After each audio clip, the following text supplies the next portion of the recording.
She is UN Women's Country Program Coordinator since 2022, initially serving as Country Program Manager for its Women's Economic Empowerment Program from 2019. She has 25 years of experience of advancing women's issues and causes in diverse settings in the Philippines and at the international level. Prior to joining UN Women, she has led and delivered national projects such as the Women in the C-Suite and the development of a framework for the Gender-Based Violence Observatory of the Philippine Commission on Human Rights, as well as served as a Gender Justice Advisor for Oxfam Pilipinas. Ladies and gentlemen, I'd like to introduce to you Maria Rosalind Lenlen Messina, my friend. Up next, she has served as a senior human rights advisor to the United Nations in the Philippines since July of 2020, deployed by the Office of the United Nations High Commissioner for Human Rights.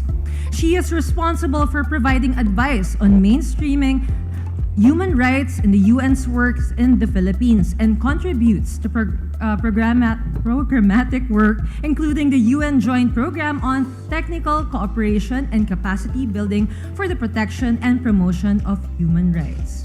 Ladies and gentlemen, we have Ms. Signe Paulsen.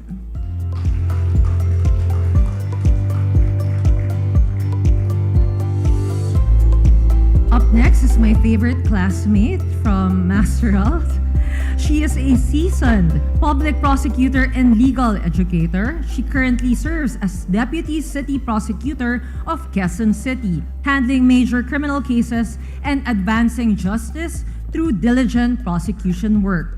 Aside from her role in government, she is a respected bar review and MCLE lecturer, known for her expertise in criminal law and remedial law. She has been recognized for her exemplary service in the prosecution service and was also commissioned as a lieutenant colonel in the AFP Reserve Command in recognition of her leadership and dedication to public service. Some fun facts about her: she has 4 masteral degrees and she all graduated as valedictorian. And this woman, hindi pa rin siya sawa mag-aral. She is currently pursuing her PhD degree. Ladies and gentlemen, let us welcome Attorney Irene Resurrection Medrano.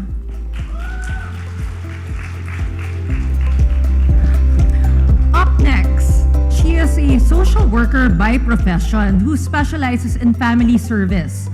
She has been a licensed social worker for 24 years, and with over 2 decades of working with the Department of Social Welfare and Development, she has been involved with the operations of the department as well as in planning and administration offices. Currently, she is designated as the Assistant Secretary for Protective Programs under the Operations Group tasked to implement community or center-based statutory programs mandated to the department, including programs for women and gender concerns. Ladies and gentlemen, we have Assistant Secretary Ada A. Colico.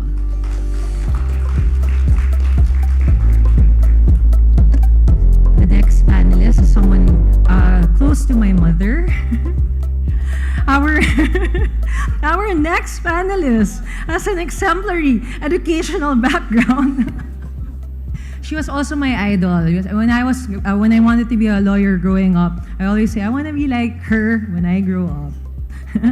She has earned her bachelor's degree in history in the University of Bristol, England, in the 70s, and later earned baka hindi na kami close after. And she earned her law degree in the University of the Philippines in the 1980s. Okay? Hulaan nyo na lang. Currently, she is continuing her passion to impart legal knowledge as she serves as a law professor in the following educational institutions: University of the Philippines, De La Salle University, Lyceum of the Philippines, and University of Santo Tomas. Whew. She also co-authored various articles and books which are recognized by international peers. She led dynamic training initiatives in the Philippines which empowered protection of women and children. Without further ado, I'd like to introduce you to our idol, Attorney Katrina Legarda.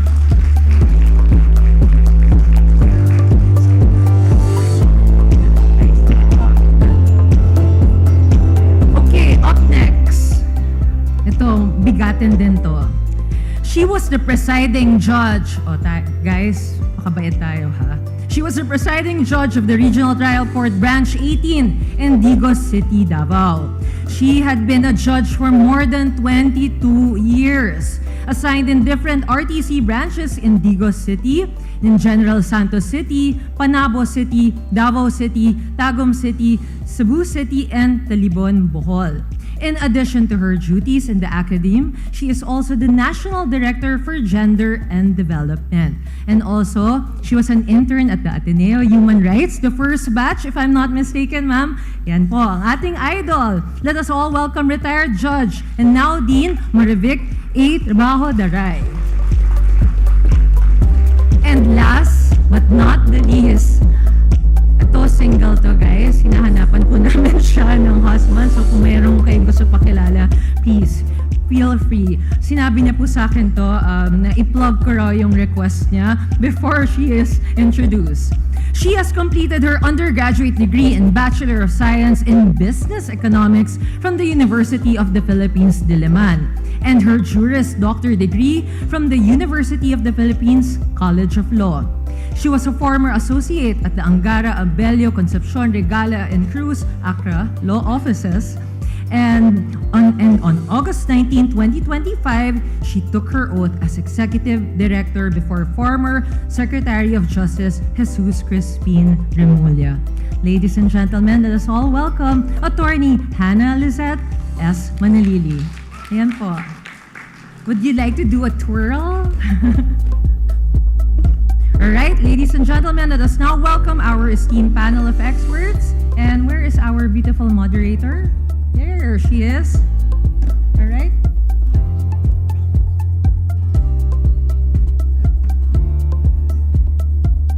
Okay, I will now turn over this session to Assistant State Prosecutor Joan Carla Guevara.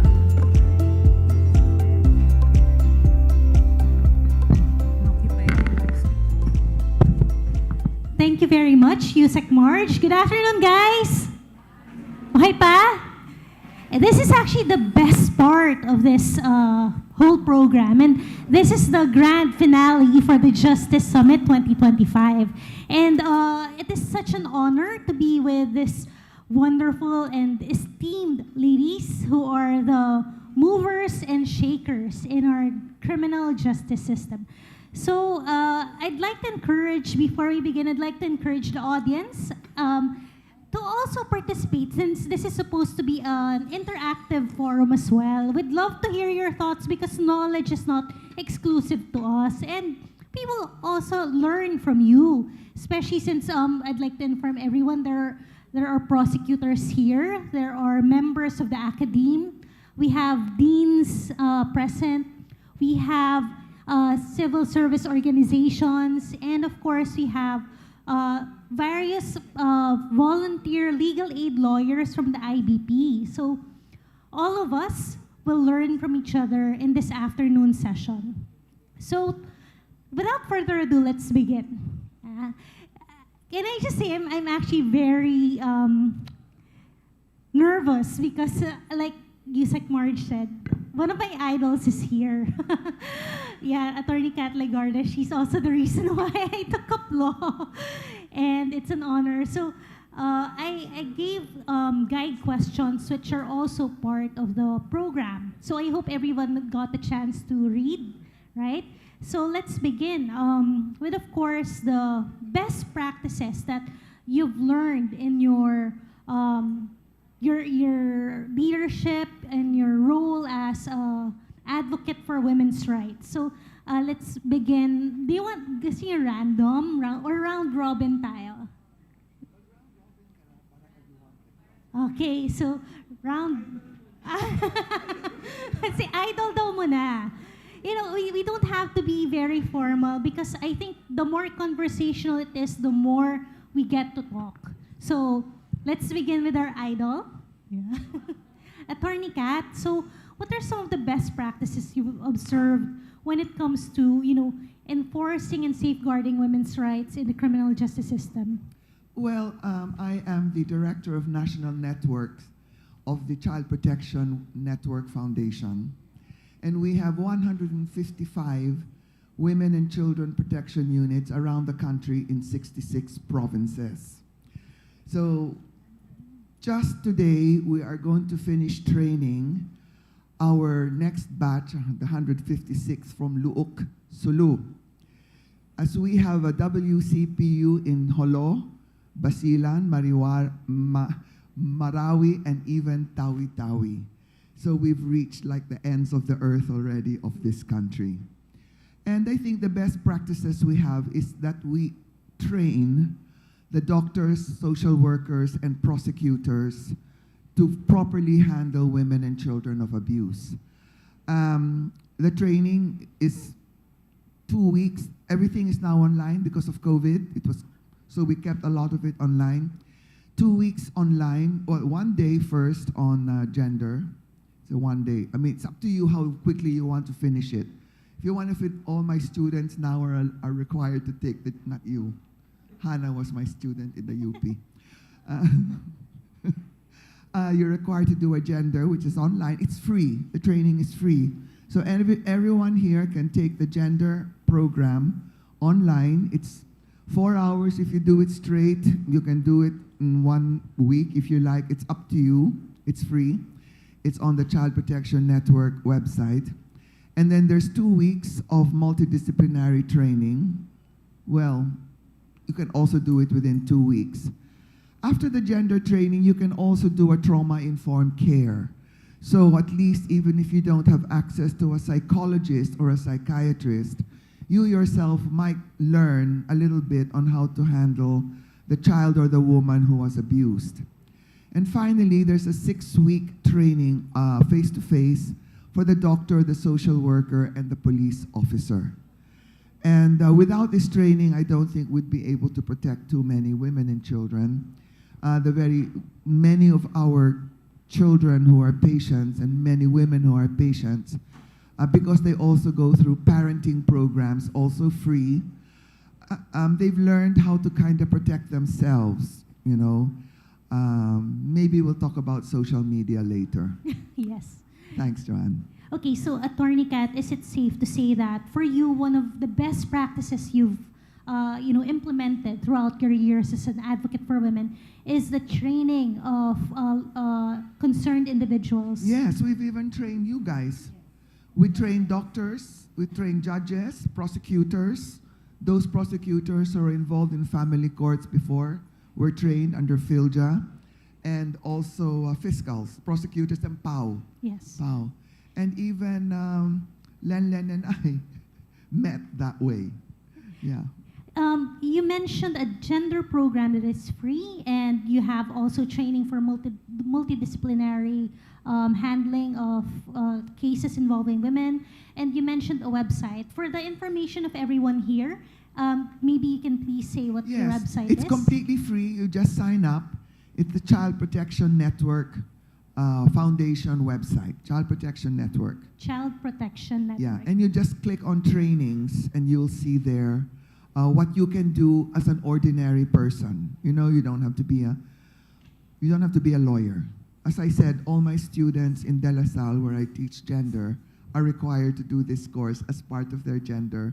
So they do the gender program as for midterms, and the trauma-informed care program for finals. Oh, that's wonderful. Yeah. Trauma-informed care. I think that's something that is also very important. Yes. If we want to really put compassion and heart when it comes to, giving justice. Not just compassionate heart. It gives you the tools to address a person who comes to you because she's been raped, abused, or bullied. Yes. So even if you're not a doctor or a psychologist, this is something you can use. At Libreha, you don't have to pay anything at all. Just register so that you can fall in line. Thank you very much, Attorney Kat. Let's go to Miss Rosalyn. Since na-mention po kayo, then sunod si Edie Hannah. pagka na-mention yung name, dun tatalon. Yes, thank you. I really wanted to hear from Attorney Legarda first because I think the work that she's done is putting a lot of good or best practices out there already. So I represent the United Nations Women, and what best practice looks like for us as UN Women supporting member states to really deliver on the various international commitments agreed by member states on different conventions, and in particular for women and girls, the CEDAW, or the Convention on the Elimination of Discrimination Against Women, and the Beijing Platform for Action, is how these international conventions and instruments are adopted locally. And we all need to be very proud that the Philippine government, in all of that international commitments, has adapted and has really taken action to make national policies coming out of those international commitments. But we do not stop at those national level commitments. We want to see specific executive actions happening as those policies are rolled out. And that is where the UN Women would work to make sure different government agencies align the work that they do according to these international standards and make sure that it addresses context-specific issues and concerns at the national level. Outside the national level policies, we also would want to see the opportunity to really have different stakeholders engage. It cannot just be the government agencies expecting to deliver on these things. So we provide the platform for different stakeholders to come together. This Justice Summit really is an amazing platform and space, but we really hope to hear more from our civil society organizations and partners how you all could deliver and help the government deliver on its commitments, because we've been hearing how the DOJ has been saying they need help and they need support. So I hope we can really come together and make that happen through the reflection and sharing sessions later. Last, I would have to say, is trying to put certain investments into certain good programming. That could mean providing technical assistance or guidance to specific government agencies, some policy guidance if certain offices or units are confused, how this could look like from the international framing and provisions and how that applies at the national level, and certain level of financial support if needed, just to kickstart the work and deliver proof of concept when it comes to programming, for that matter. Thank you. Thank you. Miss Sina, yeah, am I pronouncing it correctly? Miss Sina, having heard from UN Women, and since you're a part of the UN Office of High Commission on Human Rights, perhaps you'd like to add a little bit to the input of Miss Rosalind, and perhaps maybe what's your favorite best practice that you've observed so far? There's so many, but let me start. I mean, there is a fairly well-developed international system when it comes to women's rights. It's not perfect. It needs more work. But let's say there is a convention on elimination of discrimination. There is the Beijing platform. There are special rapporteurs that are experts in subject matters. And the Philippines has been quite proactive in engaging with these. It's reported to the CEDAW committee nine cycles, not 9 times, because it's combined some of the cycles, let's say, but that's a lot. And my organization, OHCHR, UN OHCHR, is sort of the guardian of implementation of the recommendations that come out of these processes. You might think these are sort of high in the sky recommendations that are imposed on the Philippines from the outside. How is it really relevant to the situation here? And I wanted to share a few of the recommendations. I'll have to read because I haven't memorized them, but a few of the recommendations that the CEDAW committee made just a few years in the most recent cycle. And you'll see how it's relevant, because it's everything we've spoken about today. On access to justice, they said, the committee members who are the experts, and the Philippines government goes to Geneva, they present their report, civil society inputs their views, and then there are some recommendations that come out of the process. So they said, intensify awareness raising for the general public on gender-based violence, domestic and sexual violence, on the need to enable women to report such cases without fear of reprisal, stigmatization, and victimization. Yeah, they also recommended that the government ensure women and girls who are survivors of gender-based violence have access to affordable and, if necessary, free legal aid. Relevant? I think so. Also, strengthen victim support services and protection, including a 24/7 hotline, adequate access to shelters, medical treatment, psychosocial counseling, and economic support. So what does it mean for us? I think as the UN, of course, the primary responsibility will always lie with the national actors. The UN is here to support, whether it's through giving ideas of what's been done in other countries. In some countries, it might be financial support, not so much in the Philippines, because you're already almost upper middle income country, almost. We are. But there's different kinds of support. It can be awareness raising, it can be technical advice, it can be what we call South-South cooperation, where countries exchange with like countries. So what has Indonesia done? What's other countries in the region done on this? These are very effective ways.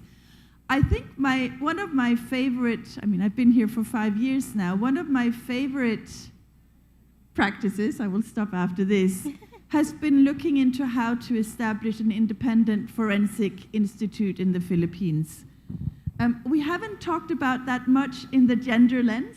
We will.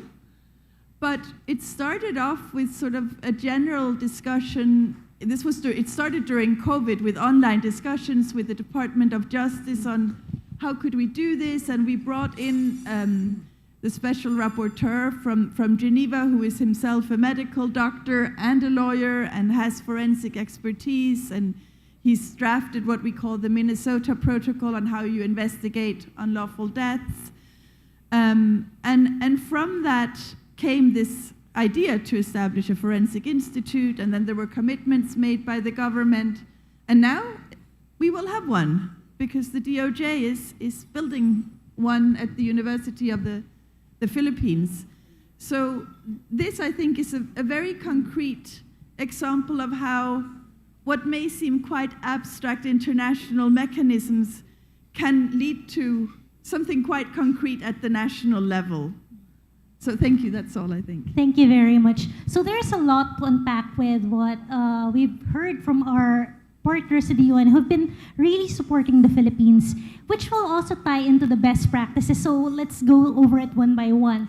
Ms. Rosalind mentioned that there is a need for specific action at executive levels and to align the work with the laws that have already been passed.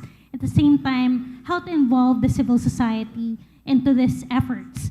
And it was also mentioned by Ms. Hina about the need for access to justice in the reporting, awareness raising, implementation for survivors of abuse, specifically women. And with that, let's go to Edie Hanna of IACAT. So she mentioned the need for awareness raising, implementation, and reporting of survivors. Edie Hanna, I know that IACAT is very hard at work with this. Maybe you can share some of IACAT's best practices.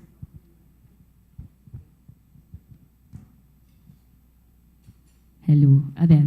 Okay, so I'm glad I also followed our UN OCHR representative, because as a central coordinating unit, IACAT is at the center of orchestrating actually the actions of 28 member agencies and 25 task forces nationwide. And we are at the center of putting the heart and respect for human rights, especially women and children, in advancing our anti-trafficking efforts. And why is this important? Because as mentioned, the UN proposes recommendations, and it is our duty to operationalize and bring this down to the grassroots level. For example, how do we translate the recommendations just mentioned earlier, into concrete, specific action plans that actually make an impact to our communities. Which communities do we target? And how do we empower and engage our frontliners at the field, at the ground level, so that the concept of respect for women and human rights does not remain as a concept. It's encompassing, it's reaching our kababayans down to the grassroots levels at the community. So with this, we conduct awareness campaigns at the barangay level, training and capacitating our barangay officials because, let's accept it, one of our defining cultural value is our community and our ties to our community. So when our communities are empowered, we are advancing more women to speak up, and I guess this was mentioned earlier also, that we want them to speak up and report and to even understand that they have rights as women and as human beings. So that's one of our best practices. We translate these policy recommendations to operationalizing them among member agencies and down to the local grassroots through planning activities and programs. And one thing more that we're doing as a nation, and this is something unique that I've seen also, is that we are engaging our victim survivors as part of the development of the policy and the program. So we conduct consultation workshops and policy developments where they sit as part of the panel. They speak up, they say what it's been from their experience, and we draw our policies from that. So basically, it's making policies that are grounded on actual experiences of victims, survivors, women, human beings, and at the same time, humanizing our operations on the ground so that they are centered on respect for women and human rights. Yeah, that's wonderful, Edihan. On the part about reporting, I believe IACAT has hotlines. Is that correct? Yes, so we have a 24/7 hotline for trafficking, but it's ready to receive any form of report and refer it to the appropriate body. And aside from that hotline, we also have launched Facebook pages and websites because we understand that not a lot of people call hotlines anymore during this time. People are more engaged online, so we are widening our online reach in terms of reporting. Thank you, Edihana. So again, to also jumping off from the point of SINA, of UN, about access to justice, awareness, raising, implementation, reporting, and also for survival's assistance.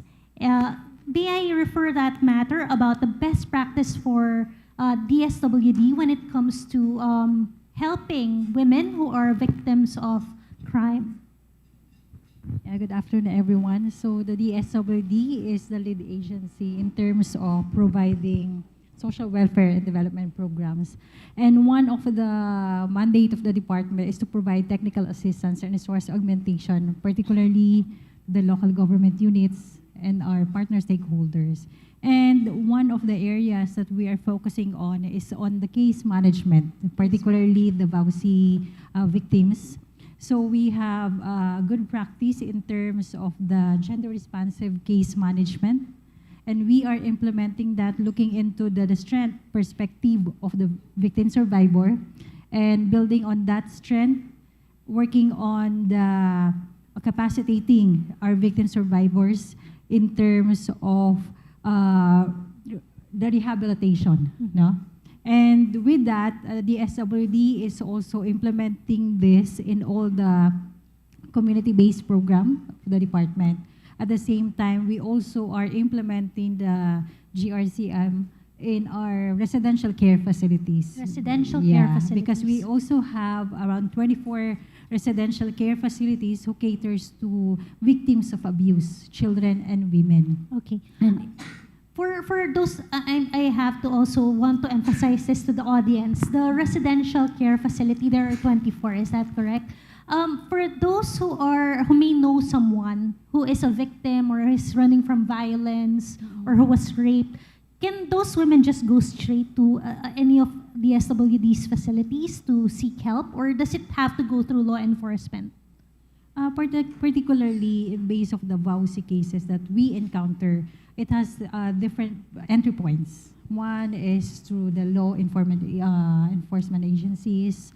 Another is through the local government units, through the rescue operation of our social workers, and even our partner stakeholders, the non-government organizations. So if they have victims, they may refer them to the Department of Social Welfare and Development. But particularly, since this is a devolved program, we are strengthening the local government units in terms of really being the frontline social workers in rescuing our VAUSI cases.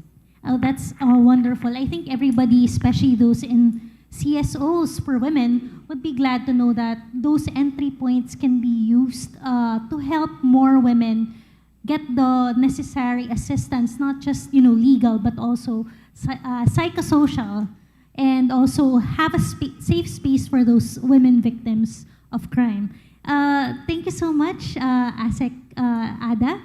And when it comes to the implementation of women laws protecting women, I think we have to go next to let's go first to our retired former judge, Judge Daray, and also now the national director for IBP GAD. And since it's national, what are some of the best practices you've observed when it comes to the implementation of the laws for the protection of women? Okay, good afternoon, everyone. I would just have to admit that I'm still new in this job. I was just appointed in July, but I have been a member of the IBP since time immemorial. So I would know what are the best practices for the IBP from my first IBP chapter that was in Davao City.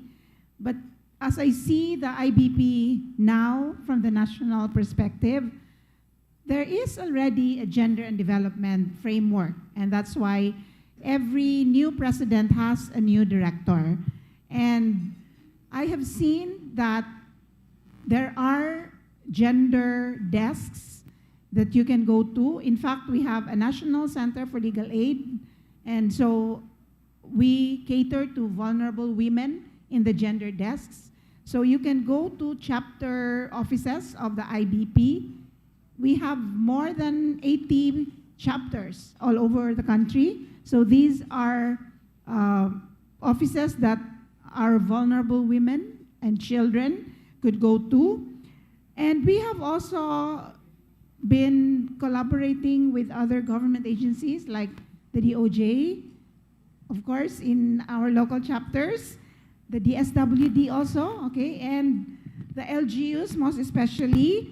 And we, now in my new term as the new director, I'm going to prioritize capacity building for the lawyers themselves.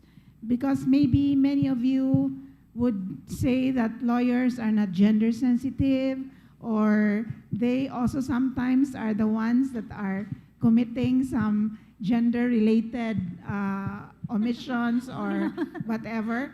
And so we have planned to conduct really a progressive way of doing things, like a GST for all lawyers. So we will start with appointing what we call the gender focal persons in each chapter, and so that they will be trained. After they're being trained, and they will go to the other members of their chapters, tell them about what gender sensitivity is. But it is not only about gender sensitivity. We will also train them on gender fair language, the implementation of the laws relating to women. Of course, we have the Magna Carta for women, the Safe Spaces Act, and the Anti-VAUSI law. And we would wish to see that all lawyers know about this. And in the long run, in the long process, we may even try to train lawyers who are now considered as experts in gender cases on how to maybe defend or prosecute cases. Okay. And that's the magic word, prosecute. So now let's turn our attention to the beautiful DCP. Chief Irene, what are some of the best practices you've implemented when it comes to, safeguarding women's rights in the criminal justice system? Thank you, Joanne. Quezon City, for context, I think Manila is the biggest prosecution office, but in terms of caseload, it's Quezon City that is almost 300% overload of cases as compared to other cities. The latest statistics from the DOJ main says that 35 to 42% of cases all over the major cities are lodged in Quezon City. And don't get me wrong, I would say this in the, loosely, that best practices translate to the best cases in the sense of novel cases that are lodged in Quezon City. For example, I've seen one case, Fiscal Gambon is here with me. We have one case that with all due respect, it's the other woman who filed the case against the husband and the wife. In conspiracy with each other against hurting her. So Fiscal Gambon here is very much confronted. Pwede bang masaktan yung, sorry for the word, the other woman who knows that the man is very much married, and etc., etc.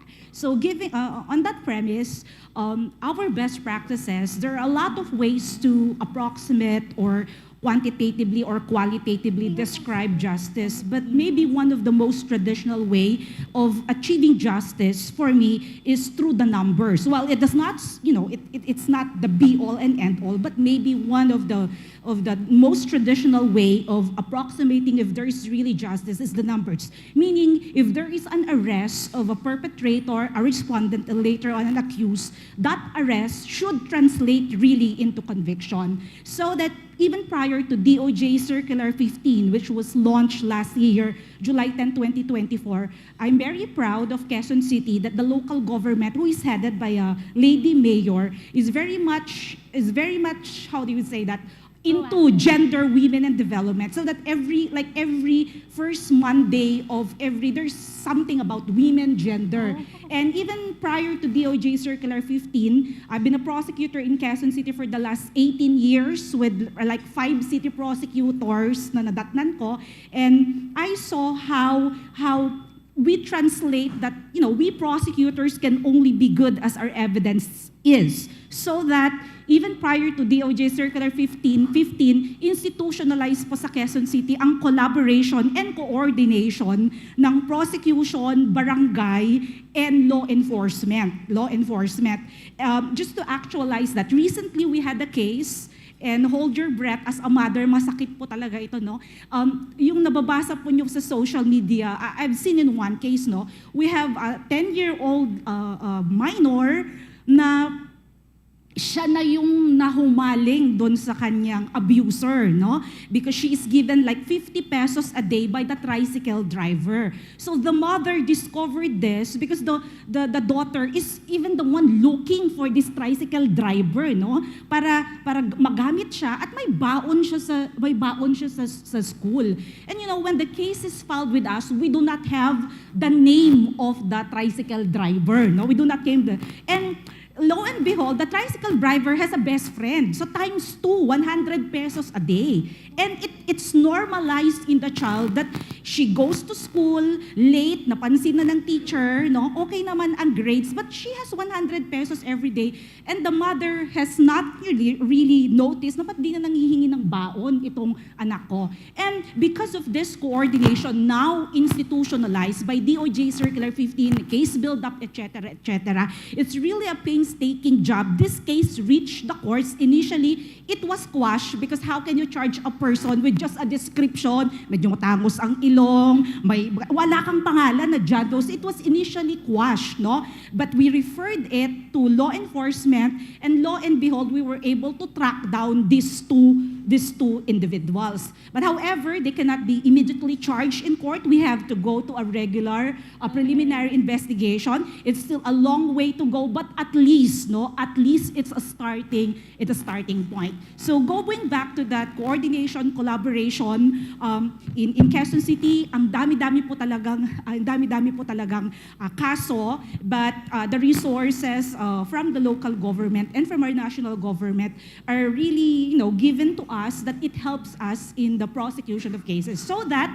no, I had a study here. It's way back. If you would see, ang dismissal po ng cases, halo-halo na pong rason ay parang drug cases po, no? We file cases in court, bakit we can only convict like 3%, 4%, and the rest it's dismissed. Maybe looking forward that with the prima facie case with reasonable certainty of conviction, it now sends a big boomerang signal that if you are charged, humanda ka. Hanggang dulo, hindi ka namin tatantanan. Yeah. It gives a big signal, and hopefully looking forward, we do not yet have the numbers because that circular is just new, but maybe 3 or 5 years from now, a committee can be held that will, evaluate how effectively this collaboration and coordination has been put forth. Thank you. Thank you, Chief Irene. So, Chief Irene emphasized the importance of case build-up, and I hope our private practitioners here would also help before filing a case. Please make sure you go through proper case build-up. Do not feel bad if your case is like returned to you for case build-up because we are only helping you win your case. And since Chief Irene mentioned earlier about the resources provided by the DOJ and the LGU, let's now move on to the operational challenges. I don't want to say anything about, walang bond paper, but let's hear from everybody, not just the UN when it comes to helping the member states. Let's perhaps start from the youngest. When it comes to some of the operational challenges what you've encountered when it comes to safeguarding women's rights. Yeah, so first of all, let's face the truth that the entire nation is still not ready to accept that women and children, women are usually victims that need special care and special approach. So that's still one thing that we're navigating through in terms of all the frontliners, why there's a certain way of handling issues considering or surrounding women, and how it's tied not only to the woman as an individual, but grounded on the family. So I say this because on the part of OSAIC cases or the online sexual exploitation or abuse of children, the perpetrators are usually the parents. And it's still a challenge how to deal with cases like that. Like, for example, how, because your instinct is to separate the victim from the perpetrator, but how do you deal with that in a scenario where it is the parent who is the abuser or exploiter?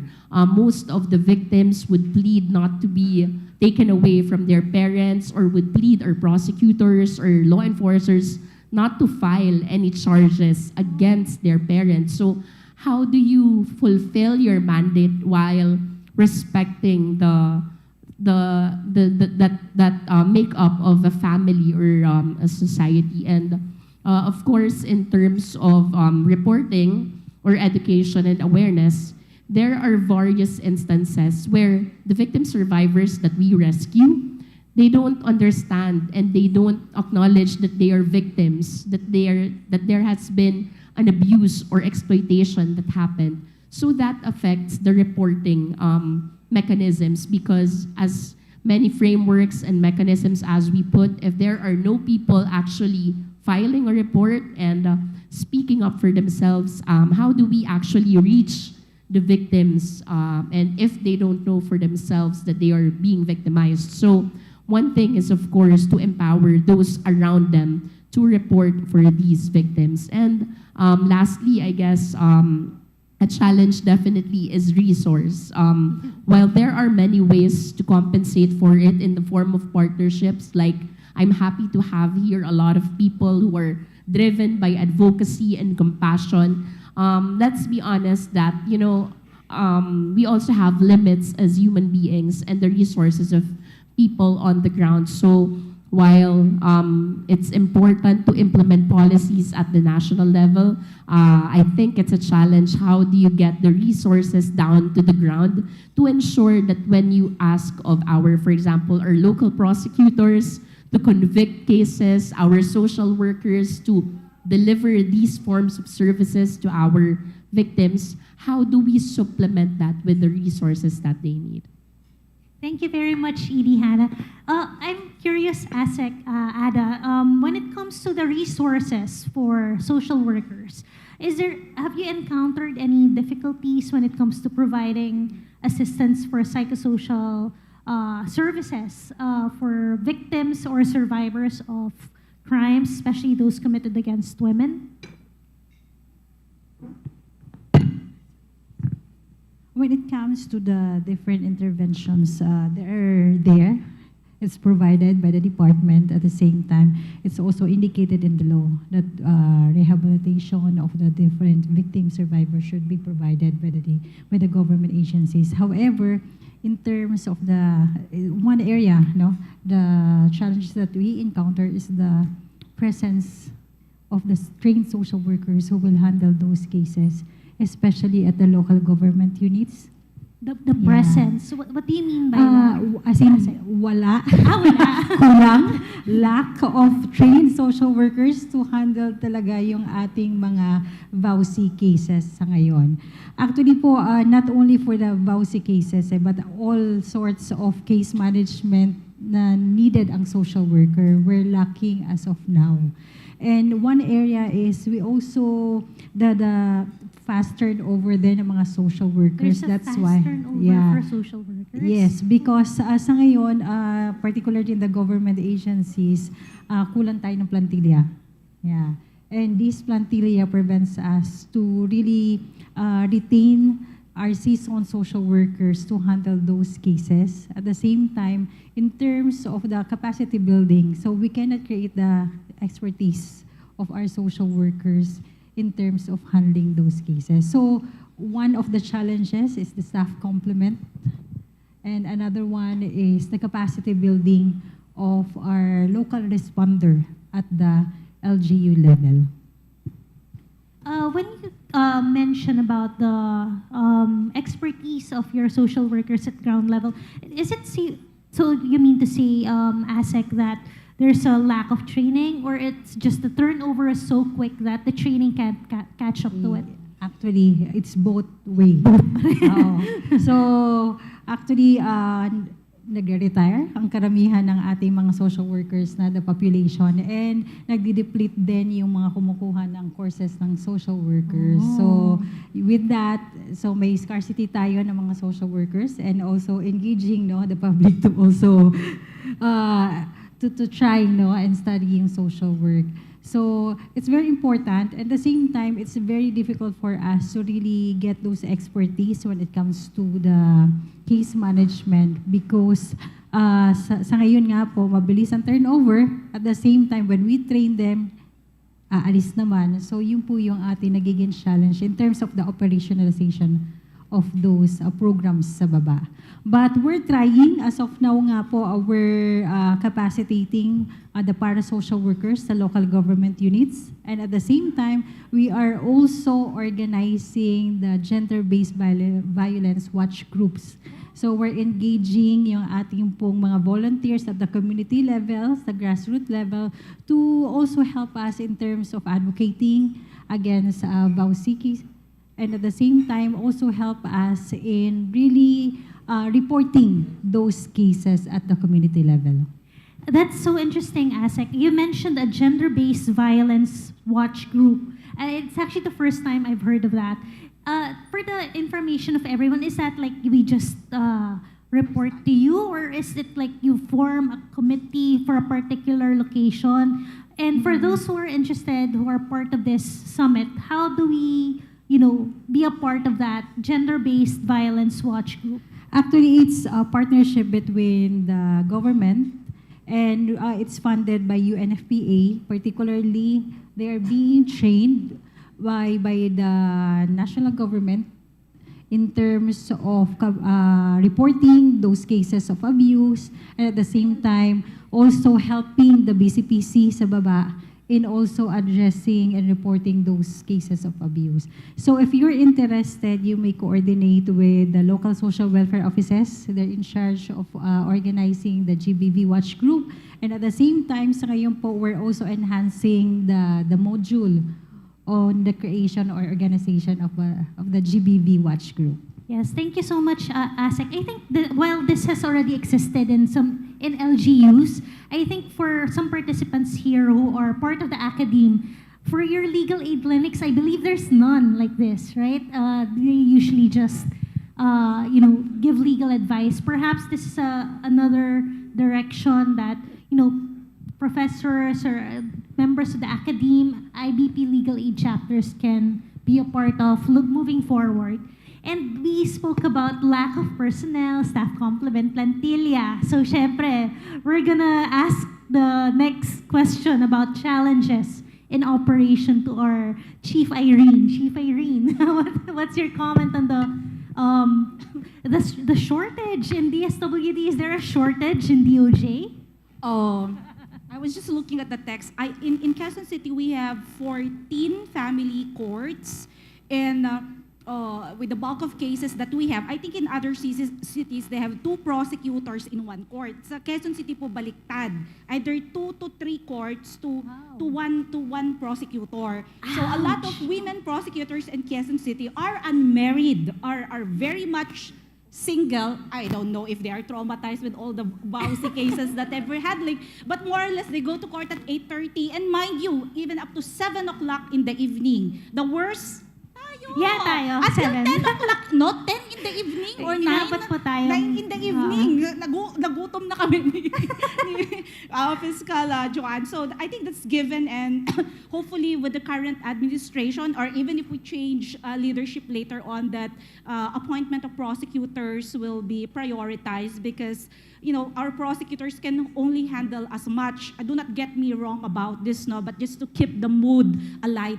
Pag 4:30 na ng hapon at may rape victim na umiiyak, gusto mong sabihin, bilisan mo namang umiyak ko, mag-uuwi pa ako, magtuturo pa ako sa anak ko, because you have been there as 7 o'clock in the morning, and the patients, we are also human, and so our patients are, can only reach its limit.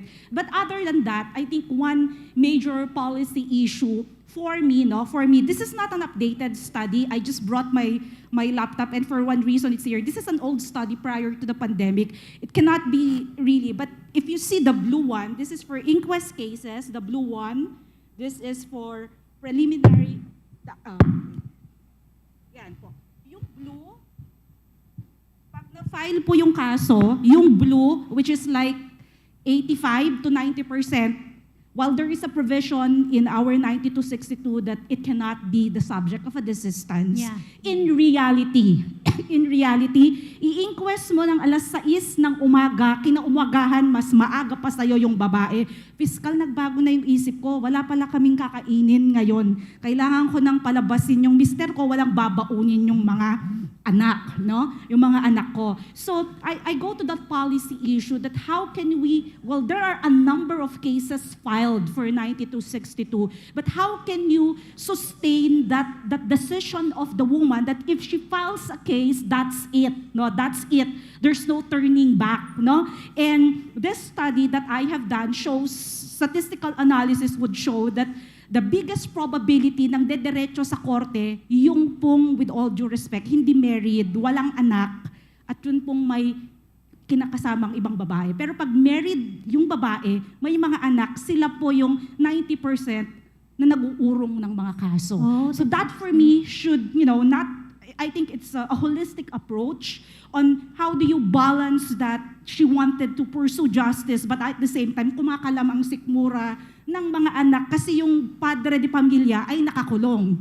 Kailangang lumabas. So maybe in the future that can be, addressed in the near future, hopefully. Yeah. I think that echoes what Edie Hannah said about victims reporting, because of course sometimes the offenders are fathers, right? Or guardians, or someone, or husbands who provide for the family. And it creates an impact, of course, in the justice system, not just in the dismissal of cases, but the impression that there's really no justice.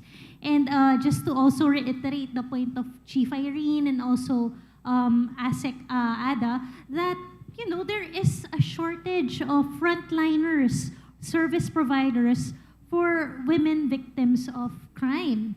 And I think moving forward, that's one of the things that this summit will be submitting as a recommendation, the creation of plantilla positions, right?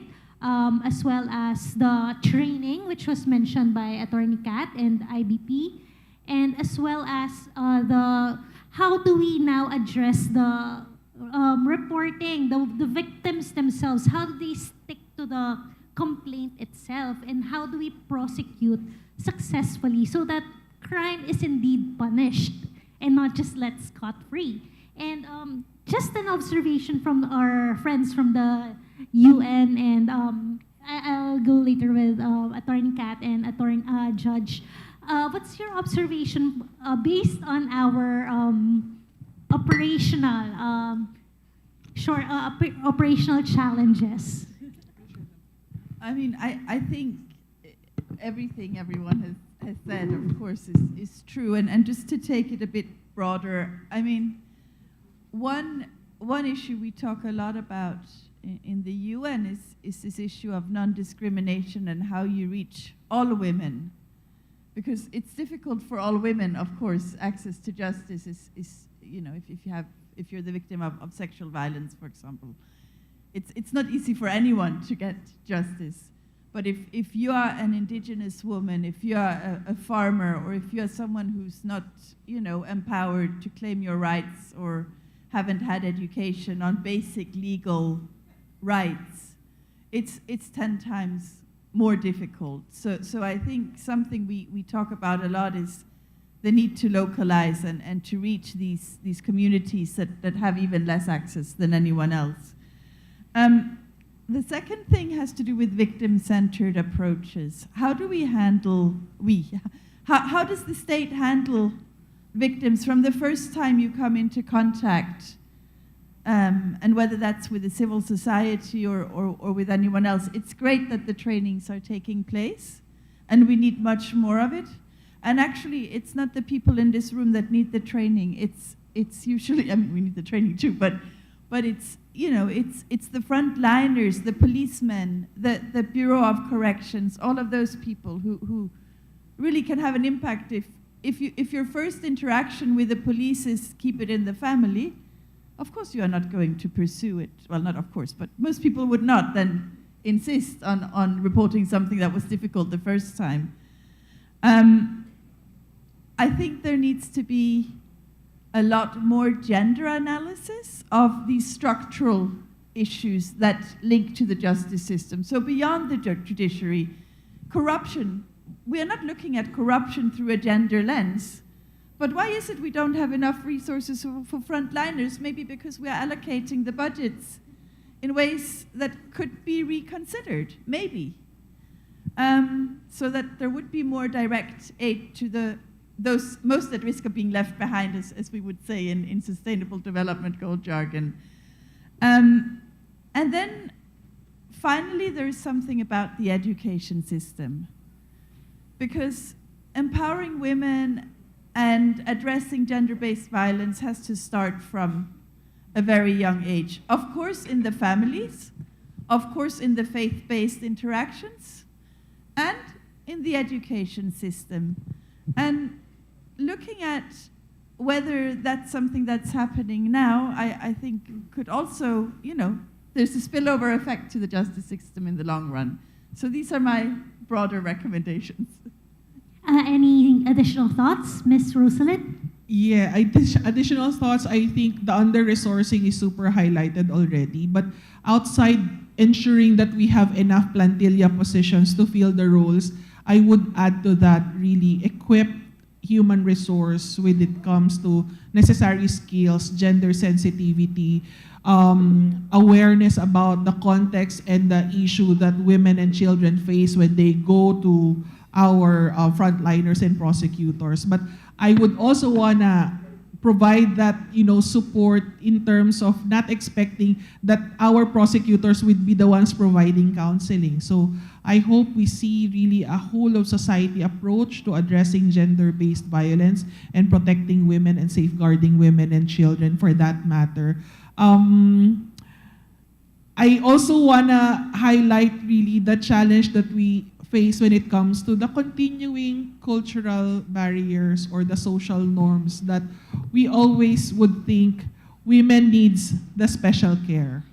Women needs equal rights. We all need equal access to rights. And I really think importante nating i-highlight na hindi po pangangailangang espesyal ang alagaan ng mga kababaihan. Ang dapat pong mangyari, walang pang-aabuso na mangyari sa mga kababaihan, and that needs to be continuously echoed, hindi lang po sa atin at sa ating mga justice sectors at criminal justice system actors, but up to the community level, up to the household level, kasi that's where we really need to work and address certain issues. Yung last po, I think digital divide. Continuously, it has been an increasing issue, whether that's OSAEC, whether that's scam, and whether that's issue of cyber crime and cyber security. A lot of women have very limited access to digital platforms or digital technology, and we think that needs to also be addressed. Thank you very much. So it's interesting that you mentioned the yes, go ahead, ma'am. Sorry, meron akong last note kasi palagi sa lahat ng opisinang mapupuntahan or mga law enforcement agencies, budget is always a problem. Na walang computer, walang typewriter, walang way to record and document the cases that they're handling. I think it really is high time for all of us to now start learning how to unlock and utilize to the best possible way our gender and development budget. Imagine the billions of pesos that we would be able to utilize to address these issues if tama lang po yung appreciation natin at utilization ng gender and development budget. Thank you. Thank you so much, Ms. Rosalind. Just to, share something, during our budget hearing at the Senate, we were cracking jokes. Well, it's more of a, dark humor in the sense that if the money for flood control instead went into, justice, social work, and education, then there would be no shortages. There would be, the services would be felt by the people.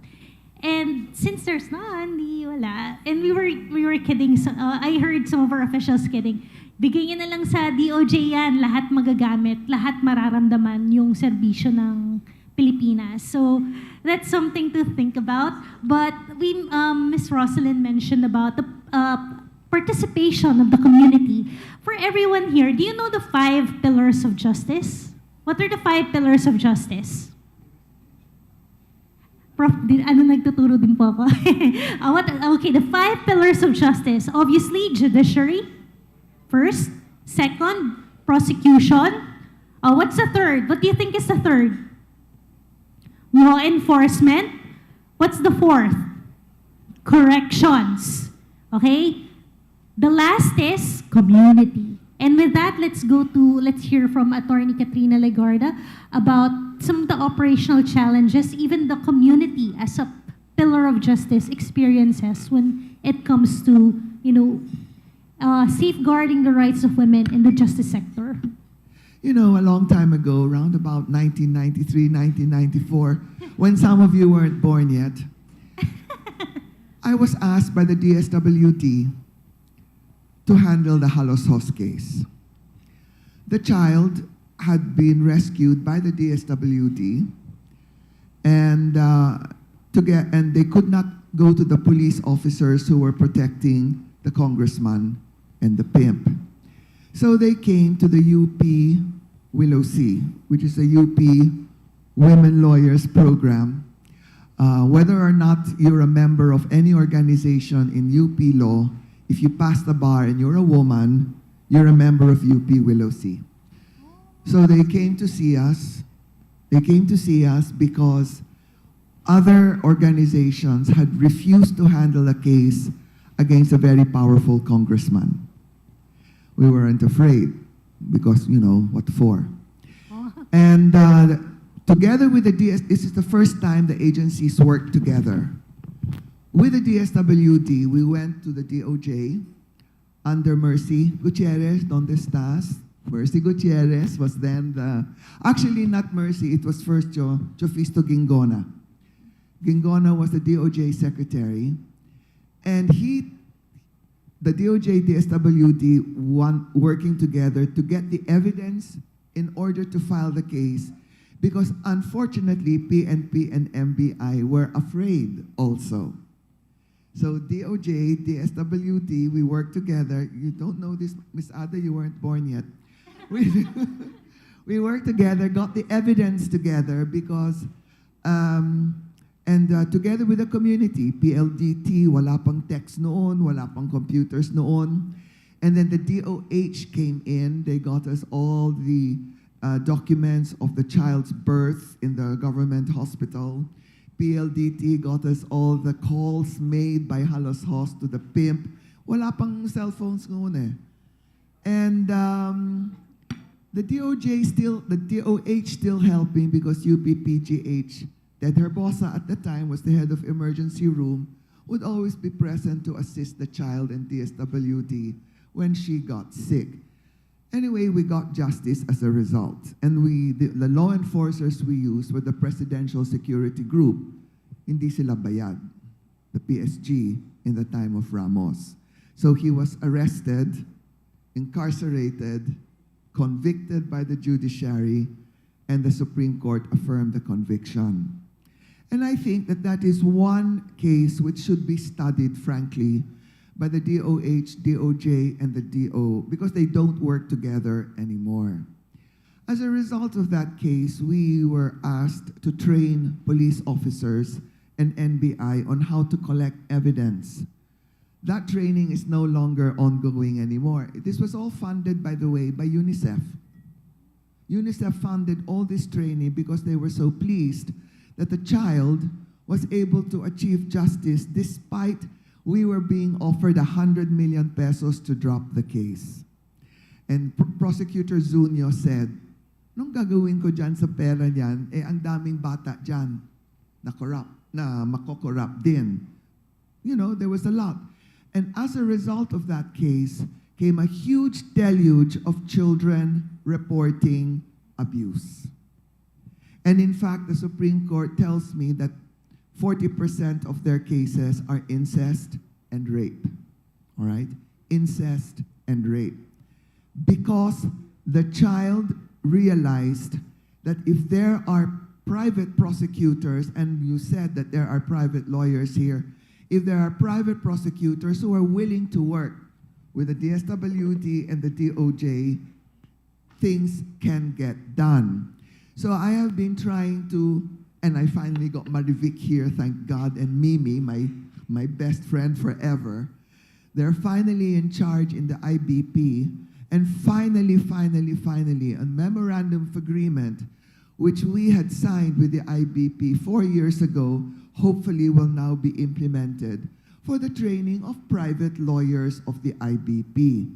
We have trained 10 chapters, funded by the Consuelo Foundation, and they just need funding to train the rest of the chapters around the country. Using the Halos Host case as a basis, I had no training whatsoever at the time.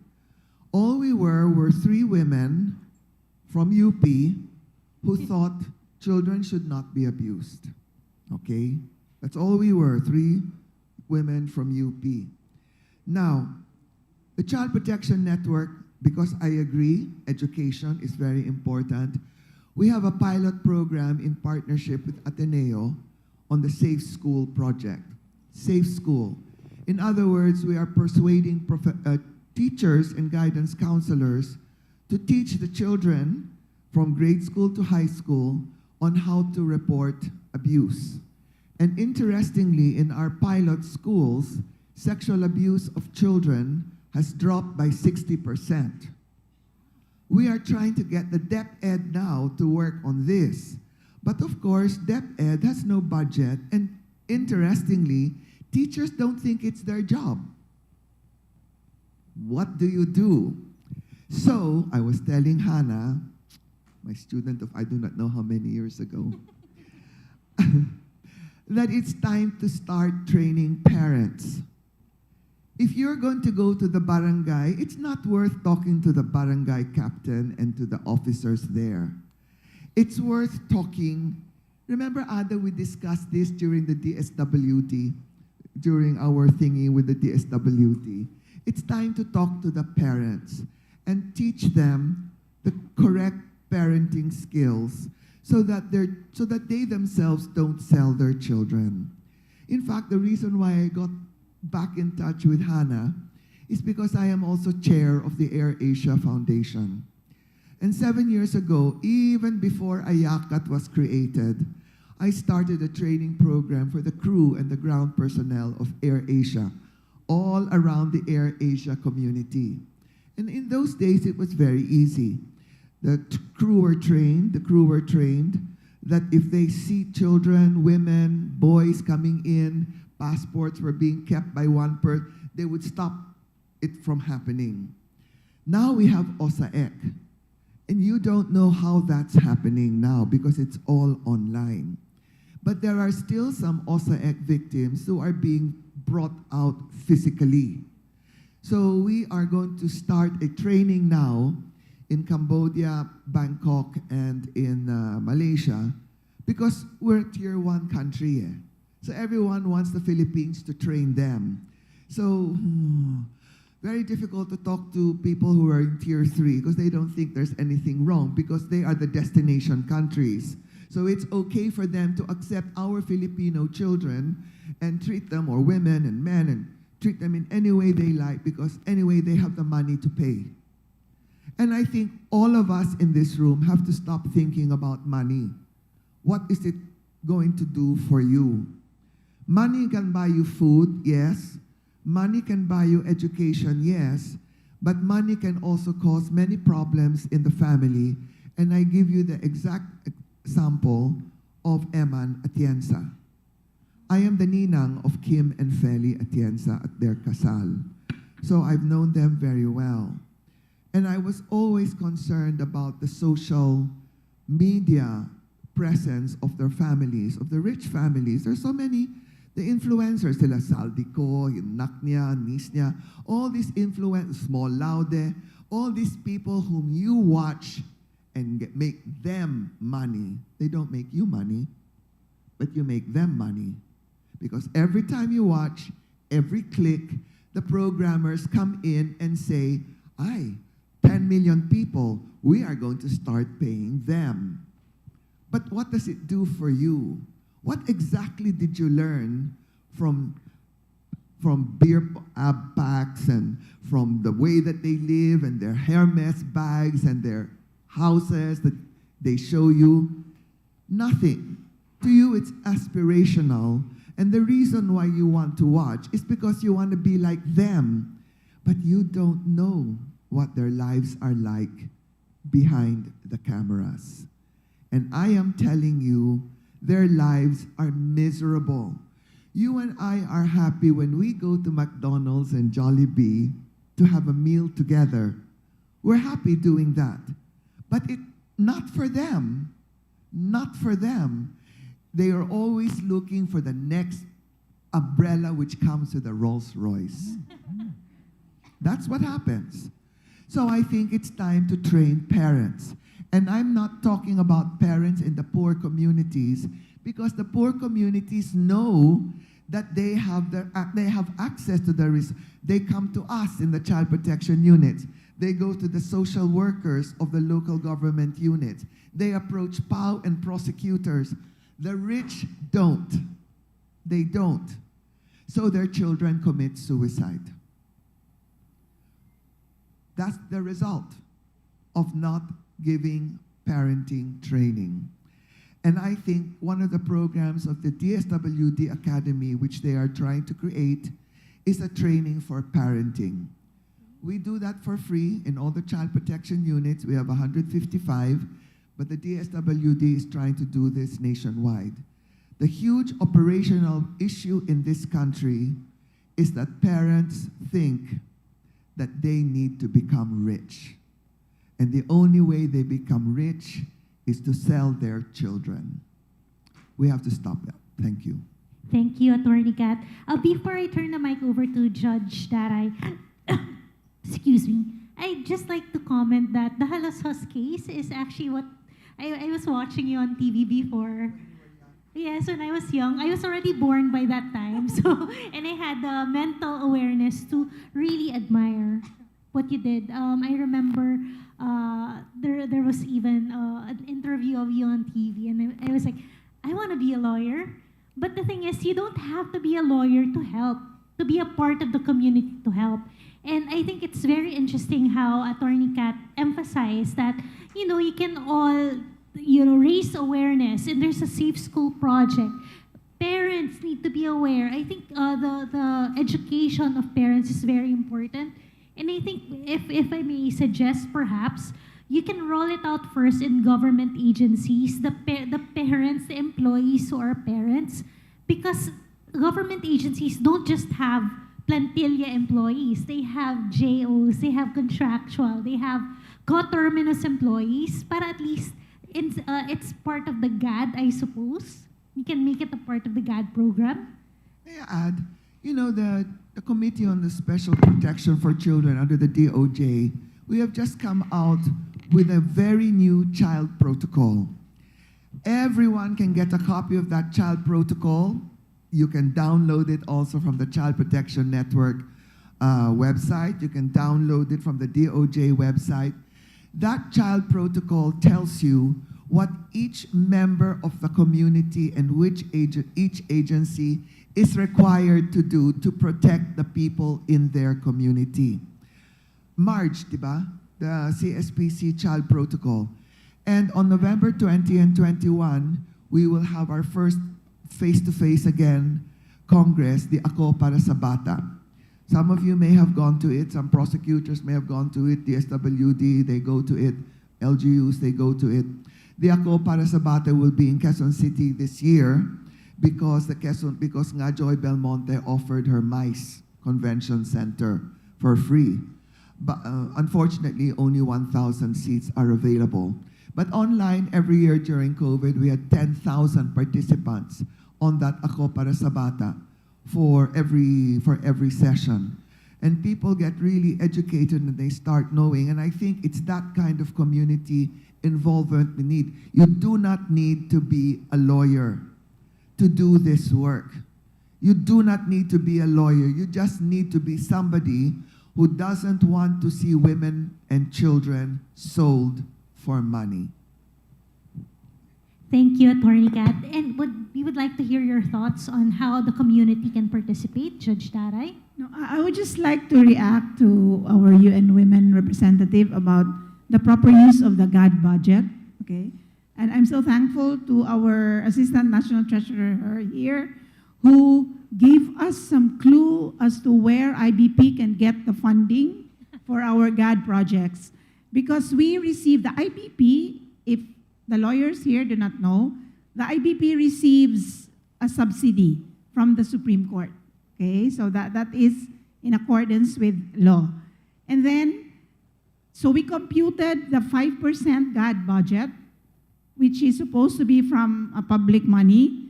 And so we consider the subsidy as the public money. And so we computed 5% of the subsidy.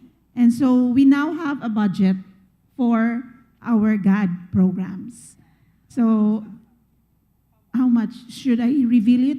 Can I reveal it? Okay. Because the subsidy is about 160. Did I get it correctly? 160 million? 130 million. Wow. So 5% of that would be about 6.5 million. Okay, so we have a budget for our projects. And also, I'm thankful to Attorney Kat here that we are going to lift up the memorandum of agreement that we have already agreed upon, like with the previous or 2 year 2 years ago? What is it? 4 years ago. We will be training lawyers so that they would know how to handle cases against women and children. Thank you very much, Judge Jare. Just to add also, regarding education, GAD budget, the DOJ Action Center under Yusek Gutierrez, lately we've been having, help with our budget. We still don't have Plantelia personnel, which is why we've tapped into partnerships with the IBP, and PALS, Philippine Association of Law Schools.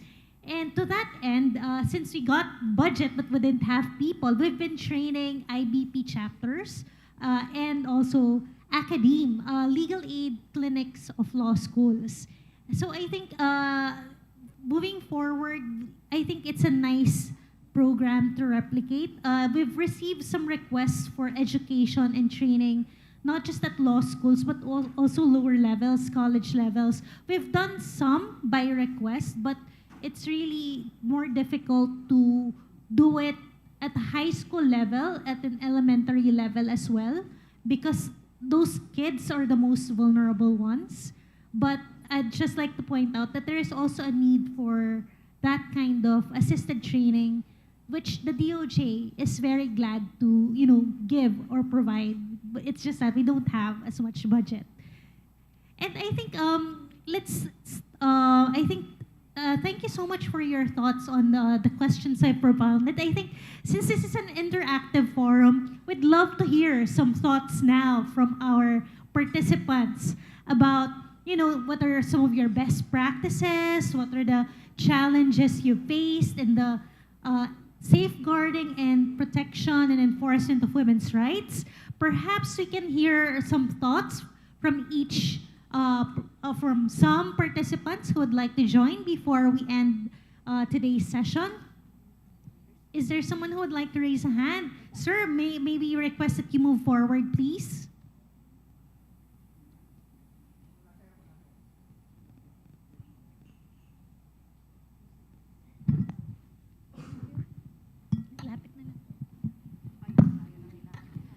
For those who would like to ask questions, you can start moving forward so we can have a chat, a lovely chat. Hi, good afternoon, everyone. I'm Attorney Archibald Manansala from IBP Rizal. I work in a state university, Rizal Technological University, under its gender unit. And best practices, actually, since I'm under the gender studies, I'm currently handling policies, which is the reason why I'm here. Yes, which is also why we invited you. We invited IBP. Currently we are the practice I'm having now is we are currently revising our policies regarding gender. A lot of them is connected to protection against sexual harassment and related sexual offenses. And actually, one of our logistical issues. And that's why I'm even here to ask help from some of the people here is because when we are conducting meetings, trainings, even to assist us in policy reviews, that's a very hard thing for me. Because currently, we are sometimes having problems with looking for resource speakers. And as to manpower and projects, it's a hard task, especially when a lot of us here are in the government, and it's not an easy thing with budgetary and manpower constraints. That's why I've been asking, even like the previous, even ask help from the National Council for Disability, because I needed even their help in review in their policy. Gender, that's also a problem of ours, because from this just looking for resource speakers to help us out with speaking on sexual harassment and related issues, that's a problem. In fact, I've been scratching my head on what else to do with their policies, because now I'm currently revising it.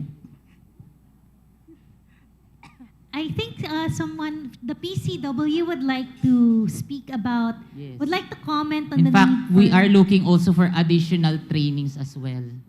Oh, ayun, meron pong training with Attorney Kat. So it's really great that this was brought up. We have this summit. So now, some God Focal from Rizal Technical University he's been looking for trainings he didn't even know about the Child Protection Network. So I think this is a really good way to connect everyone and to know what resources are available. Yes, Okay, ma'am. sige. So I will respond to his concern na lang, no? I have a lot of reactions actually to what all of you have said. But first, I will respond to his concern regarding the need for resource persons, speakers on various topics related to gender and development. The PCW has the National God Resource Pool, which you can tap in cases you need speakers. So these are experts in various fields, but meron na silang mga gender lens and expertise, no? So you can tap them. Of course, they are for a fee, but governed naman by DBM rules and regulations yung kanilang fees. So visit our website. Maghanap lang kayo kung what specific topics you want to no? Meron doon makikita nyo. And then related to the resources, I mean tapping your resources because you know the God budget policy naman, no? I think the difficulty kasi of agencies, as we have experienced, it's not the how to use the God budget. I mean, no monies, no? Because you have the resources. It's just that you don't know how to tap it, how to do it. Because if you are aware na and you are informed on how to do it, nabibilisan, nadadalian na yung aming mga partners. Kasi PCW reviews annual God plans and budgets of agencies. So umpisa, ang daming mga reklamo, di ba, lalo ng mga GFPS, Technical Working Group, Secretariat. Hirap-hirap naman ito, very technical, ganyan. But once they are trained and they know how to do it, madali na lang nila kasi every year, halos pareho nga yung mga sinasubmit, but nagle-level up naman sila based on our review of God plans and budgets. So yun yung sagot sa iyong question. But Ma'am, question, is it free? no, as I have said, the members of the God Resource Pool, meron silang, of course, meron silang honorarium na bibigyan silang professional fee. Is there a discount for government offices? Because I apologize. I had a regional action center for DOJ. You can And every year- negotiate. Every You can year po. Huh? You can negotiate with thank the you. person that you will tap. But of course, if you have the God budget, you can always charge. It's chargeable naman to your God budget. Maliit So- po God budget po ng office namin. Sige. I have asked Yusek Marge if I will just include Yes. some of my reactions, my Yes, insights. please. In the closing remark, but she said you can raise it na here because you are all there. Yes. So for example, the first thing I noted, this activity, for example, is a concrete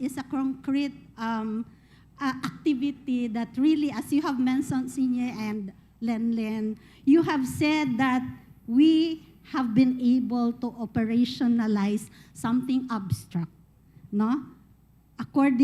That's according to Sinye, I think. Something abstract to something concrete. So that's, I think this activity is one concrete thing, implementing the CEDAW recommendations and all other recommendations, CSW, Beijing Platform for Action. And I agree the Philippines has been playing a great role in terms of leading global initiatives, no, in pushing forward gender equality and women's empowerment. I really appreciate some of the sharing that you have mentioned, no? Like for example, I cannot remember the names, but from the QC, from Quezon City. Yes, Attorney Irene. I noted your the story that you mentioned that married women filing vowsy cases. I mean, 90% of them usually are withdrawn, no? Are not or not pursued. So I think, oo nga nakita ko yung blue na malaking part of the pie. It's also very useful for us because we are now drafting the comprehensive bill amending the anti-vowsy law. So I think how to operationalize, how to address such issues, sana makonsider siya doon in some of the provisions in that bill, no? Meron na tayong, if anyone is interested, meron na tayong draft bill, but we have conducted consultations from Luzon, Visayas to Mindanao to come up with that comprehensive amendatory bill. So sana makonsider natin kasama ito doon, no? And then yung the lack of resources, as has been raised by a lot of you. So, like access to lack of social workers, prosecutors, etc. But not just the lack of human resource, but also the capacity, as noted by Ms. Lenlen, the gender-sensitive handling of cases, the need to improve on our education system, even providing correct training on correct parenting, as mentioned by Attorney Katrina, no? And then engaging the private sector, especially, di ba, mga prosecutors, lawyers, the IBP. We want to have an MOU with the IBP because nga we realize and we really need the help of private, no, prosecutors, lawyers, in our fight towards yung seeking justice nga for victim survivors of violence. And then, there are, as mentioned, there have been tools developed, yung mga sinasabi na Attorney Ligarda, the tools like the CSPC Child Protocol. There was another one mentioned, the circulars, the policies, no, the DOJ circular on case build-up, so that we will ensure na yung kasong ifina-file natin ay mag-move nga talaga at hindi lang siya ma-dismiss, no? So, ayan. So, empowering victims to report, as mentioned by ED, IACAT ED. And then, of course, yung establishing partnership also with other government institutions to really realize, no, our goal of getting justice, no, for not just for children, for women, and for all concerned. Yun muna, I will say the rest na lang in my closing remarks. Yung the rest po daw, personally na lang daw po niya i-release sa inyo, isa-isa. Thank you so much, Executive Director Annette Baleda. We'll actually be hearing more from her later. She'll be doing the closing remarks. I think there are other reactions, comments. Please kindly raise your hand or please stand up so we can approach you. Magandang hapon po. I'm here by the mic. Good afternoon. Okay. Po. I'm Jean Enriquez. I'm the Executive Director of the Coalition Against Trafficking in Women Asia Pacific. I'm one of the National God Resource Program Resource Pool members who also train on sexual harassment and other topics that were mentioned. Other than that, I'm also in the Global Advisory Group on Protection from Sexual Exploitation and Abuse. I have 6 points, so baka 6 minutes po. I hope I can still comment on the previous resource persons kasi there was no opportunity for us to ask questions right after the sessions. My first point po, siguro we can begin with the good practice of interfacing the CSO voices with the voices also of prosecutors, judges, etc. Because there are so many issues on access to justice that we want to raise, including the protection of women human rights defenders. That's one. Number 2 po, kanina dun sa discussion ng rape jurisprudence, some of the cases that were mentioned were actually trafficking, human trafficking in nature. So we were wondering why there was no power analysis when we were talking about charging women, where the husband are often the perpetrators. There was no consideration that was discussed of the status of perhaps relative lack of power of women.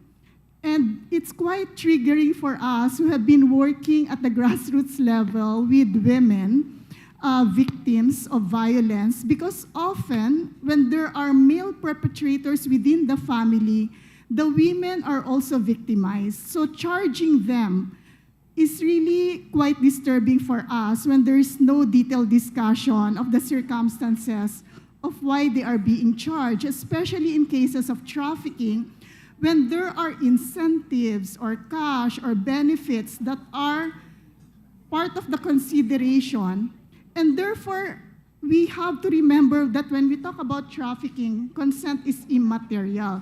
Kaya naging confusing po kasi yung discussion ay within the context of rape, but there were trafficking cases cited. Pangalawa po, in relation to the cybercrime law, I'm wondering if we had a very good resource person, but we would have wanted to ask if the repeal of the cyber sex provision is being considered because it's in contradiction with the anti-trafficking law. Because the cyber sex provision is being defined as willful engagement. And therefore, victims can be, especially women victims, might be criminalized under it. Third po, we want to know po from IACAT how many buyers of women who have been trafficked have been convicted, because we have to talk more also about the demand side and how the buying itself, or the pull factor, the patriarchal practice of buying people, women and children, is very much part of the roots of the problem. Other than the push factor of economic vulnerability, the patriarchal grooming also of victims. So I think beyond putting stress on parents being perpetrators, we should put stress on the demand side, the patriarchal aspect of sex trafficking. And then finally, about the question of victims desisting in cases of violence against women. I think this is the point of the interagency cooperation. Why the support from DSWD is very important in terms of economic empowerment, as well as the role of the GBV watch groups to support also emotionally the victims and help in the journey towards empowerment. We would want to acknowledge ASEC ADA for recognizing also the GBV watch groups, which were in fact started by WROs, Women's Rights Organizations, Pilipinas, Bantay Banay, kami po sa Katwapas, Bantay Bugaw, and then eventually it evolved towards GBV Watch Group in cooperation with UNFPA. So those are my points. Thank you po. Thank you so much. Let's circle back to one of her points about the female perpetrators. Why are they only the ones being charged? Is it because her observation was the power imbalance, that it's a patriarchal crime, that perhaps the females have been convicted, as illustrated in the presentation of Fiscal Alejo? Why do you think women are charged? Is it because they're victims themselves? Is it because is it a patriarchal society? Edie Hannah, we'd love to hear your thoughts on it. Yeah, thanks, PD Joanne, and thank you, Ma'am Jean, for the questions and for highlighting actually the efforts, interagency efforts undertaken, and how important it is actually to understand this issue at the grassroots level. So just to address the issue of why women are being charged. So this is not on the part of the law enforcers and the prosecutors. This is not intentional to charge women. This is where the evidence determined from the investigation points to, and as the law as applied would point to women, unfortunately, mothers, guardians, aunts being the perpetrators, especially in terms of sex trafficking and online sexual abuse or exploitation of children. So I just want to kind of create a divide in terms of legally, this is what the data says. Charges are being filed against women perpetrators because the evidence points out to them being perpetrators. And we are alarmed by this number. So we are not excluding the societal or cultural implication that this may bring while we're addressing the legal impact of that. And just to add, we're not being blind to the impact of this on the family and society. In fact, we're, in consideration of this, we are advocating for plea bargaining and other forms of how to safeguard the rights of women, even as charged perpetrators or respondents in the criminal justice system. So just to be clear, we're not only advancing the rights and interests of victims, but also of women who are charged of crimes because they're also part of the criminal justice system. So we're doing all of that in consideration of its impact in society. And I suppose there's also a point in saying that, of course, it's an impact of women feeling the need to provide for their families because probably the husband or the father is not doing so, or there's that pressure. So there are ways also to address it in terms of economic development outside of the legal system, but just to ensure that we are addressing both at the legal criminal justice system and how we can work together with the local government units and DSWD to empower our women not to resort to these forms of abuse or exploitation to children as a form of economic gains. So as to the other question on whether perpetrators of these women who are victims of trafficking are being convicted, yes. In fact, this is among our highest number of conviction. We attain the highest percentage of conviction for sex trafficking and online sexual abuse of exploitation of children. So we assure our partners that they are being convicted. And just to also add to what Attorney Kat has said, while they're, I thank them for committing to train the private prosecutors or lawyers in terms of handling. And we assure you also that we are continuing and ongoing with our training of law enforcers, social workers, and prosecutors and judges. So the NCC OSAIC SISAM is leading the so-called OSAIC Wipeout Training. It's a week-long program, and we conduct it like 4 times a year. And it's already multidisciplinary, meaning it's not only targeted for law enforcers alone. Law enforcers, prosecutors, and judges are brought together in one room to learn together how to address these issues. And our mission is that these translate to actual investigation and cases and conviction against traffickers. So that's how we work together to deliver justice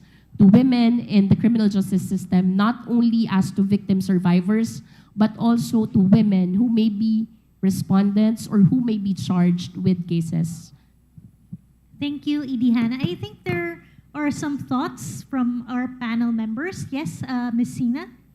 Yeah, I mean, this is a complex issue, of course, because every case will be different. And this is where the interviewing techniques and the investigations become so important. There may be cases where the woman is complicit and should be prosecuted.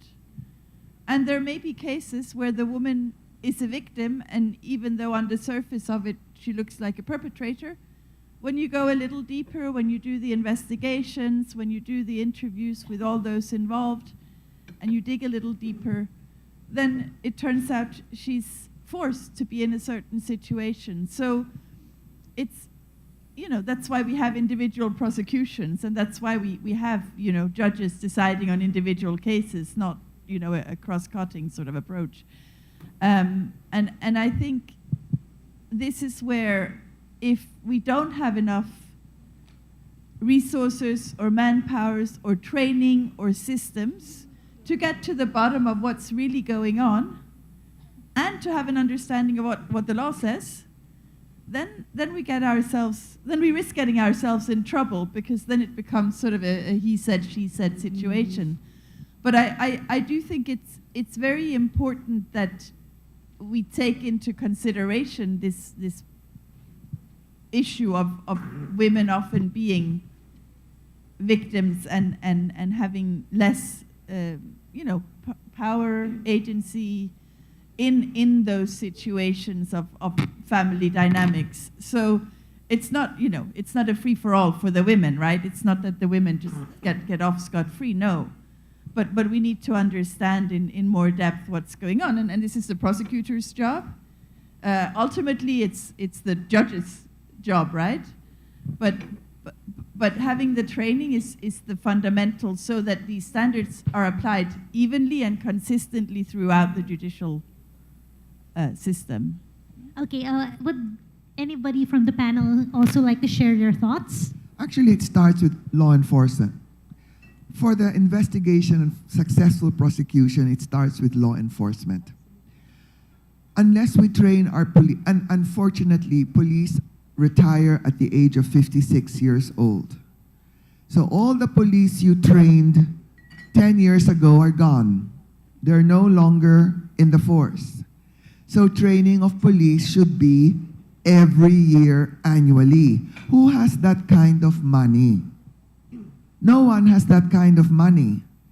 And the training of the police is not just the WCPC. It includes the cybercrime units. It includes the OSAEC units. It includes the NBI, they're law enforcers too. It includes PIDEA. Training needs money. And until the government realizes that training of police in these issues should be part of their training program in the PNPA, nothing is going to work. For 20 years, we have been trying to persuade the PNPA, since it was organized, to please create a training program where we can train police right at the academy on how to handle women and children. Nobody is listening to us. Nobody is listening to us. To the point that I decided it's useless to have a PNPA and to put that forensic institute in the building there in Cavite of the PNPA, so at least they can be trained on how to properly forensically investigate. Because that 500 million peso that everyone has given for the Forensic Institute is going to be towards a building. What's the point of that? When what we need is training of people. People, not putting up buildings. So when are we going to start on that? I think one of the audience participants, and actually she's going to talk about the need for training for police officers. And dear Vanya, please, your thoughts. Hello, good afternoon. So I would just like to share that in the Department of Justice, for 3 years now, even with the limited budget provided to the department, we have started and we are continuing in our training and educational program for DOJ prosecutors and law enforcement agents, wherein we have already trained thousands of prosecutors. And you have just said that we need to train law enforcement. We are already doing that. We are already training law enforcement agents, including the Philippine National Police, from the lower ranking personnel up to the Police Brigadier General ranks. And then we also involve the National Bureau of Investigation, the Philippine Coast Guard, and the PIDEA. So for the past 3 years, we're already doing that. So based on data, relevant to the case build up based on the available data that we have. It's improving partly because of the trainings that we are doing, because the frontliners, specifically this law enforcement agents, have already been trained, even just for the basics. But we are still planning, assuming that we will be provided the budget for the coming years, not only to provide the basic trainings. And by the way, the trainings are being facilitated by our own DOJ prosecutors, since they are the ones who are knowledgeable in these kinds of modules. We have module on cybercrime, we have modules on anti-trafficking, and then online sexual abuse. So we have those kinds of modules in which we are, before we conduct the training every year, we are conducting consultations with our law enforcement agents. What do you really need? Because it's useless to train them on things that are not that rampant on happening. So, but you agree, ma'am, that they should make this part of their basic program in the PNPA. Yes, I do agree, ma'am. So when are we going to get them to do that? That's what we have to ask them. But for the DOJ, on the part of the DOJ, as much as we could do to help the funds that we have, we are trying to train them. I think PCW, you're right. You do it before Bong Bong disappears. May I also add a comment to Director Vanya's statements? Actually, Prosec Vanyo is also one of the trainers for Teplea, right? I also took part in Teplea. Prosecutors are not paid for the training at all. Zero. We do it for the country, we do it for the advocacy, we do it to help our police officers. Zero professional fees. DOJ has been organizing it. All the police officers have to do is show up. They do, because it's free. Because it's free.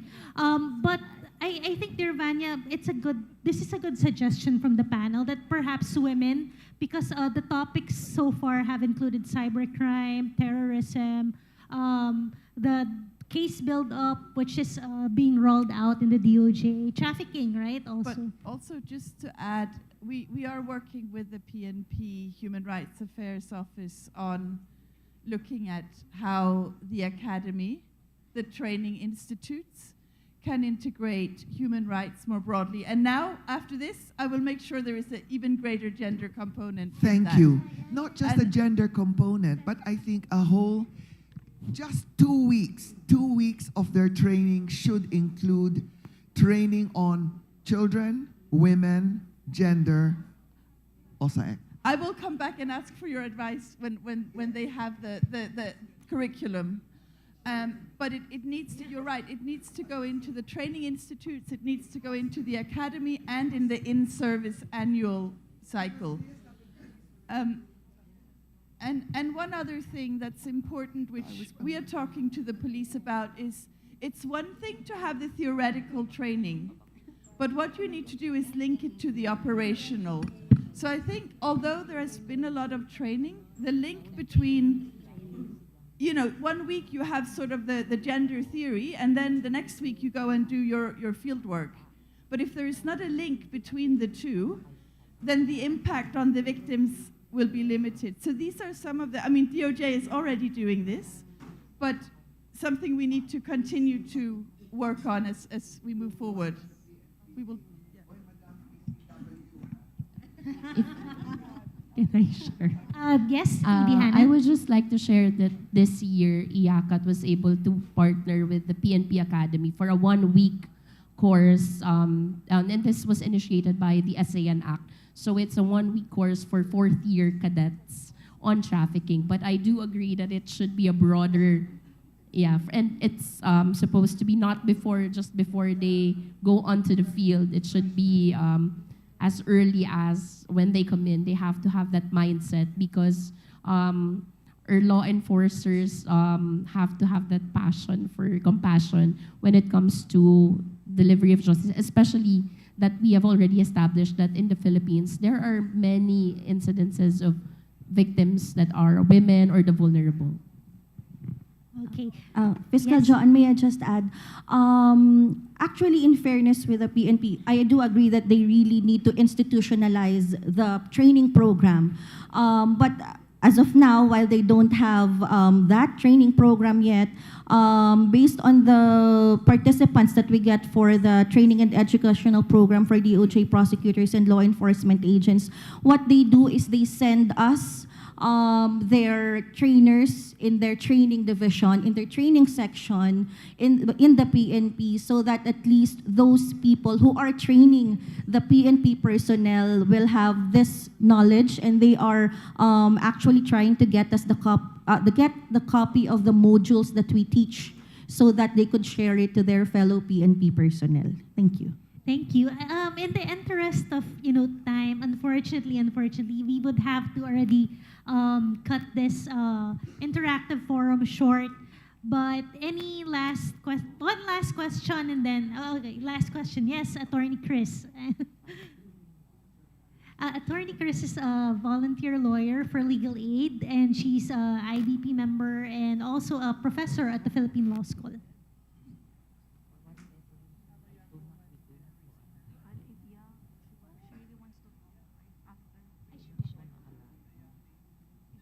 Yes, go ahead. Is this on? Okay. So, Attorney Prosecutor John mentioned that I volunteer for the DOJ. I'm very honored to do that.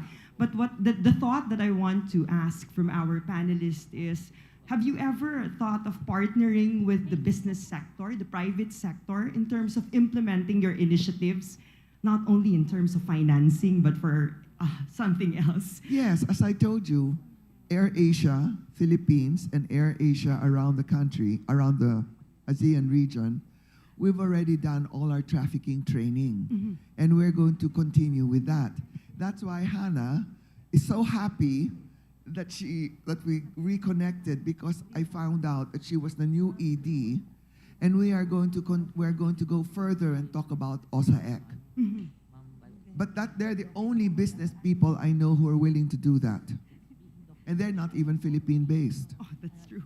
But that aside, what I'm thinking of, since the not only lawyers, executives from the business sector has certain business acumen. So there are things that we can do, monetizing everything and making sure everything is efficient. I think that's one thing that we can truly contribute. So I would just like to hear the thoughts of our panelists, if that's something that you're considering, aside from training, just tapping into these executives and asking them to do what they're doing, to gain business for their respective functions into the initiatives for women. They won't even take down child porn. They won't even stop people from using GCash to pay for child porn. Oh, Attorney Legardo, we did. For the banks, we did. So, For the banks, but not for child porn. It was for something else. It was POGOs. But when it comes to child porn, nobody cares. Well, I think in response to that, Attorney Chris, the DOJ Action Center, which is the DOJ's frontline arm, we've been slowly partnering with private companies when it comes to providing legal aid, not just for women, but also for PDLs, for those underprivileged who are in need of legal aid. And I think that's something that we can also ask help from, because unfortunately the DOJ Action Center has no plantilla. I'm only a designated program director. Yusek March and I are only the 3 lawyers in DOJ Action Center, and we already have 8 regional offices, and we're running everything. So we're barely hanging on and relying on our staff, including Attorney Chino, who so kindly did everything, help with everything today. And perhaps at this point, after the summit, you go out, you go to your companies. There are a lot of private lawyers here.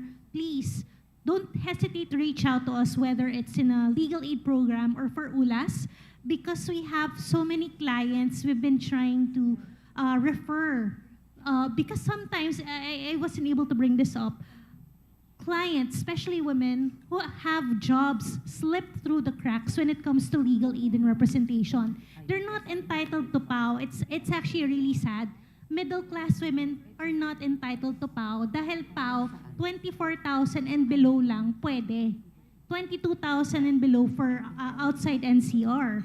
So kanino na yung mga women? Some of us have been doing pro bono work na magda-draft kami na affidavit, but beyond drafting affidavit, there's no representation for middle-class women.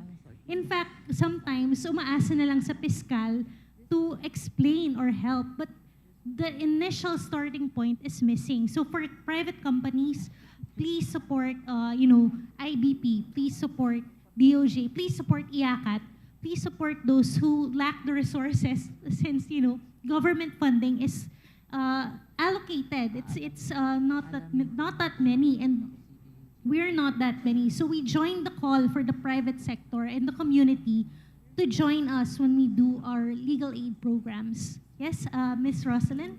Yeah, engaging the private sector, UN Women has a framework. We call it the UN Women's Empowerment Principles. And this is where we really encourage business community and the corporate organizations to look at adapting very specific measures from leadership commitment down to community social responsibility, how they could really embed the work of supporting and empowering women and children in their corporate organization. I'd be very happy to discuss that more with you, ma'am, later kasi feeling ko ibang conversation how we really engage with the private sector, encouraging them to adopt certain guidance because they are not a member state, they are not accountable to the government to deliver on these things, but very good to hear that there are committed corporations to really do good for the community, and we'd like to be able to also open that pathway for them. Thank you for that, ma'am. Actually, it is under corporate social responsibility that this can be counted for. It is an extra point for corporations.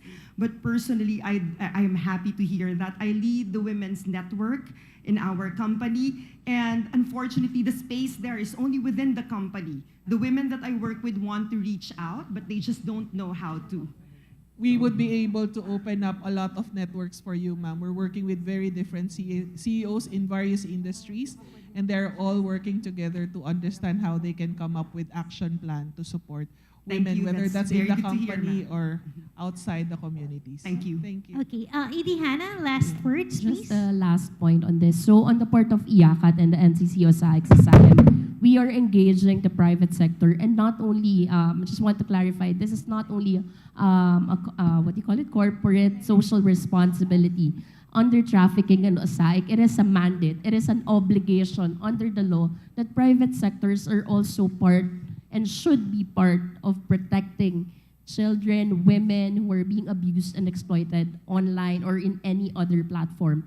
May it be a private digital platform, a private restaurant, internet cafe, or a tourism industry. I just want to make that point that it's not only about engaging the private sector to be partners. In fact, reminding the private sectors that you are also part of this and you have an obligation under the law. So we are doing it on both sides in terms of law enforcement and partnership and networking so as to strengthen both the fronts. So I just wanted to take this opportunity as well to say that this is a shared responsibility and a moral obligation for all of us, whether we are part of the private sector or the government or the civil society organizations. So just that last point. Thank you. Thank you, Edie Hannah. I guess Yusek Marge. One word. One more? I think there's a request from one of our panelists to have a young lady to speak out. Yes, maybe request that we'd love to hear your thoughts before we end this panel of experts. Thank you very much for the space.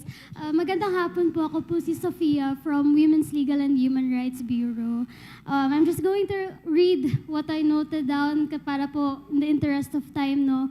Una maraming salamat po sa espasyo at sa talakayan, but I also hope to discuss a priority issue for our organization and possibly many women's rights organizations. So quick context lang po to highlight the urgency of the issue. Kami po ay nakakatanggap ng mga report on GBV-related cases nationwide sa aming online intake form.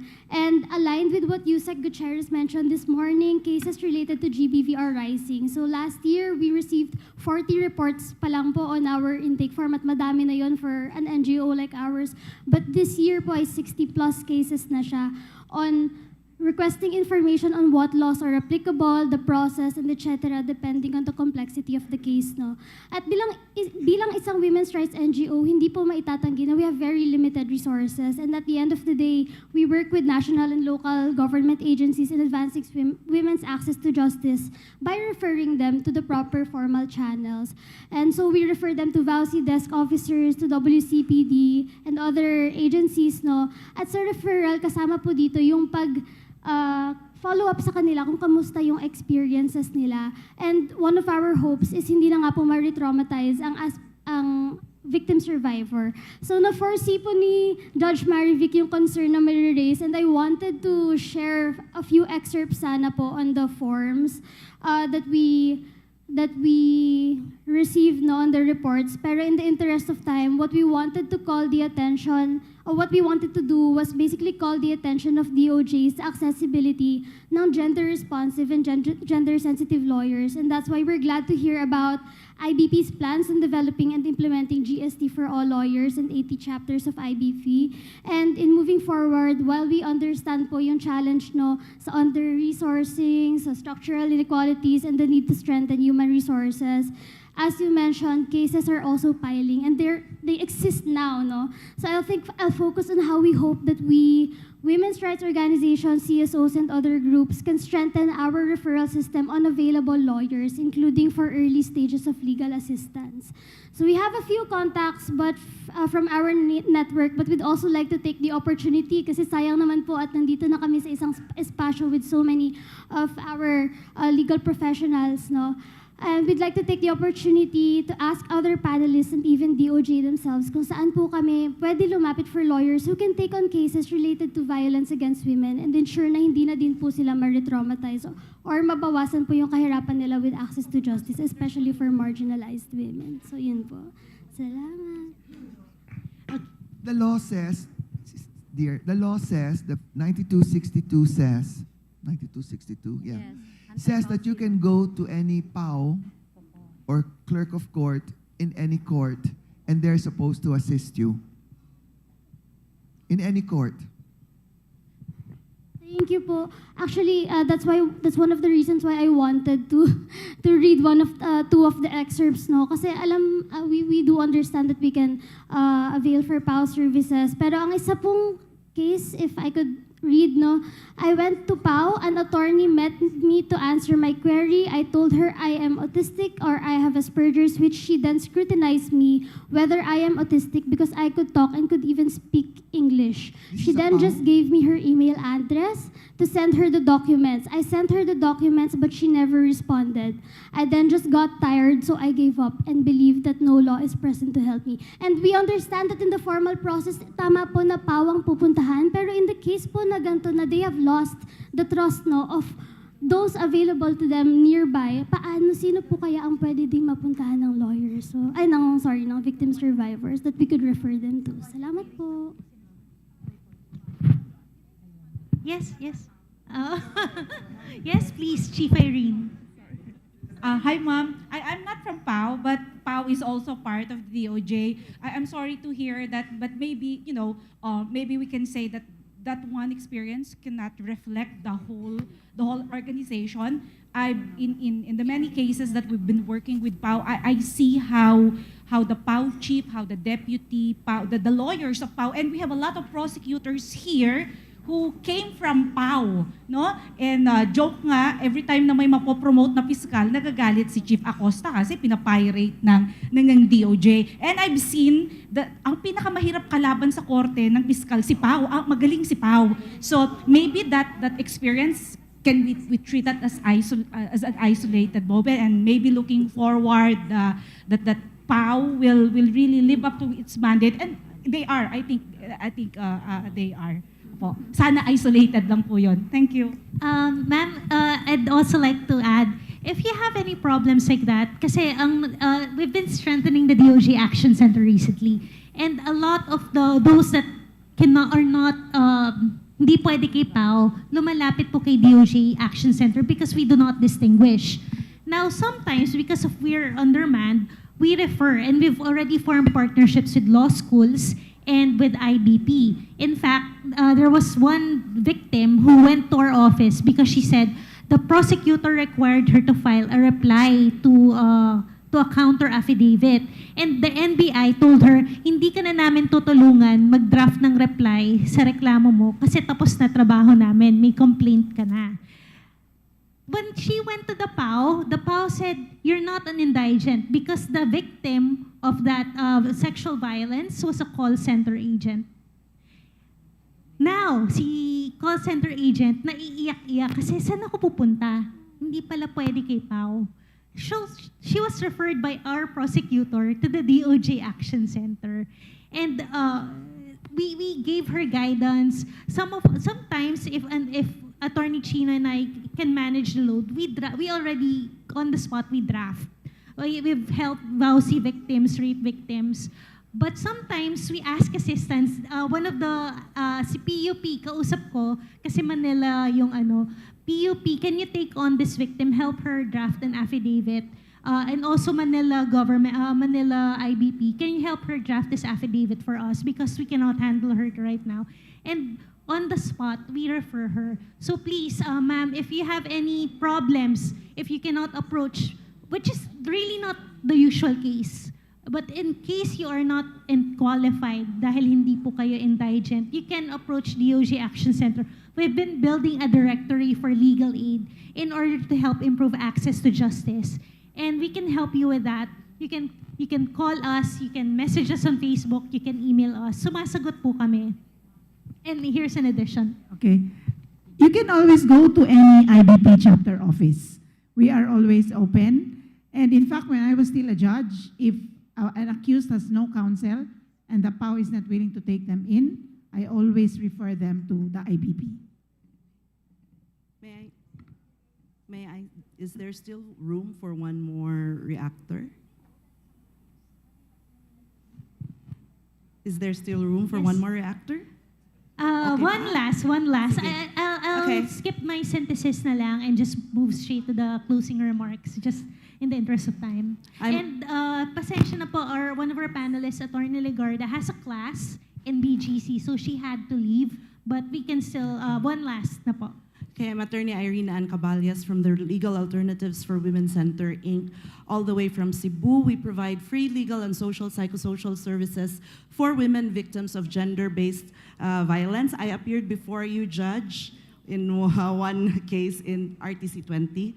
I just want to make a comment or a reaction to that young lady's issue or problem. Actually, the Attorney Legarda was right. It all starts with law enforcement. We have investigators in the police force who are supposed to be able to make the sworn statements, correct? And nandito mga police, no? Walang police dito. From my experience, when it comes to training, from the Philippine Police College, they already started with weeks and weeks of immersion on gender-based violence laws. I know because I sometimes lecture there. And then also for women, children, and protection desk specialized course, there's a 3-week training, immersive training for that, and it's continuous also. And when they do have to be promoted, they also take a criminal investigation course or an IDBM. So I know that the police have enough or theoretically enough trainings. I think it might be just a matter of trying to enable them. And then maybe if it's language barrier, if they're more comfortable with the Filipino language, then have the affidavits in Filipino. If they're not so comfortable with English, and also not so comfortable with Tagalog, like in the Visayas where I came from. So they can actually also ask help from lawyers in the IBP to proofread them. One of our very, I would say, best practices in Cebu, where we are actively handling also, and I think I'm very proud to say our IBP chapter, with me is attorney Virgie Santiago. She's also IBP Cebu chapter, and former assistant director of the Ombudsman. She's our president. One of our very best practices in the NGO is to hire the best people after they retire. So that's why Ma'am Virgie is Ma'am Virgie is there. And I used to work with PAO, so I know how it can be conflicting. The accused is the husband, so of course from there on there's already this sentiment na yung babae would not want to go to the PAO. And so she's made to draft a reply. She goes back to DOJ, but DOJ made her draft the reply, so fiscal din ang magda-draft for her, so it becomes complicated. So I think that in that gap, that's where NGOs or CSOs like us can come in, but it should not be forever because we don't want to be relevant forever. There should come a time na hindi na i-refer sa amin kasi pinapagalitan na nga kami ng funder, but kayo nagpa-privately prosecute.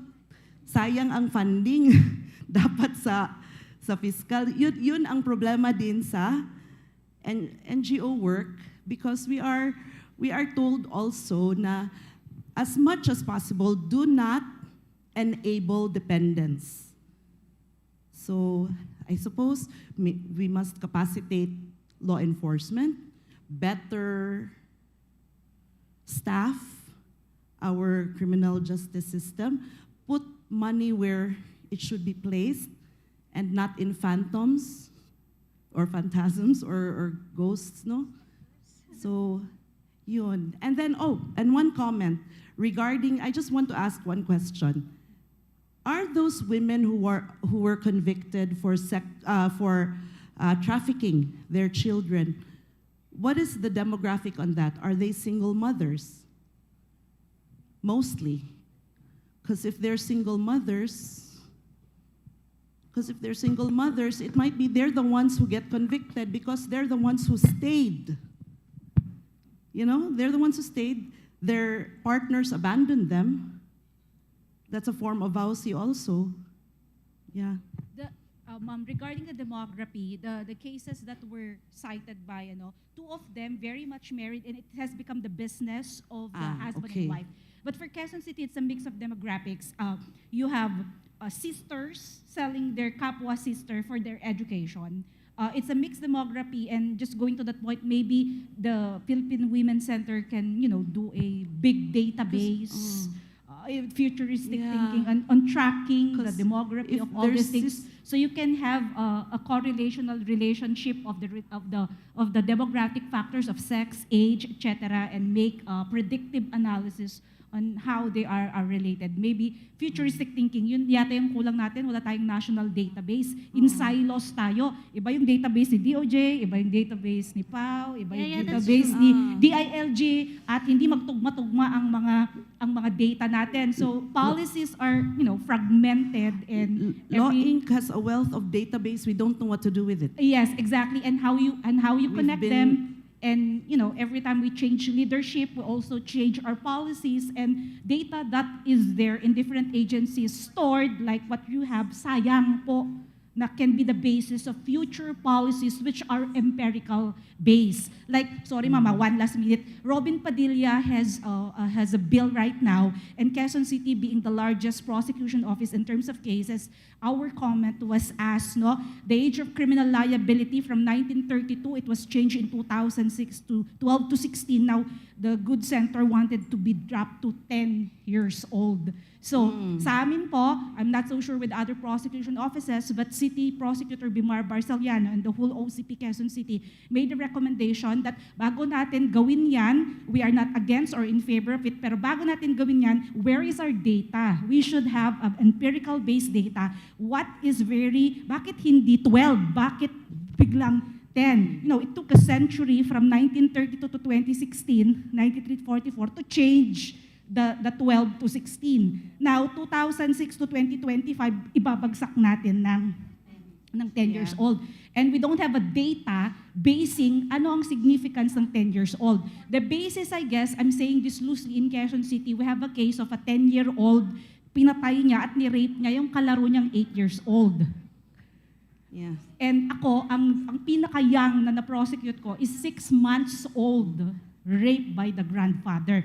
Those are the basis of that bill. But I guess, going back to my point, siguro as an ending point, yung national database of how we can get parang these are not just numbers, there are lives, there is a future that is in it that we can just exploit or maximize because it is iba yung data ni NBI, ni PNP, ni DOJ, ni PAO. So maybe yun po, we can put the flood control project, some part of it in building a database of how we can get forward. Ma'am. Yeah, thank you so much, Chief Irene. Thank you so much, Attorney. I think, unfortunately, we really cannot extend the opportunity for others to propound questions or seek guidance from our panel of experts. But please, they're just gonna be here right until they leave. So habang andito po sila, once they get off the stage, please feel free to approach any one of them, seek their wisdom in your initiatives, in your groups, in your offices. And with that, let's give our panel of experts a round of applause, please. Ang galing, ang galing. Thank you so much. I learned so much, and there are many ways to move forward from this that unfortunately we cannot synthesize anymore at this point. Thank you so much, ma'am. Thank you so much. Part 2 daw. Part 2 daw, Yusek. So I think at this point, and since we, for lack of better time, let's now call on Executive Director for the Philippine Commission for Women. Let's call on...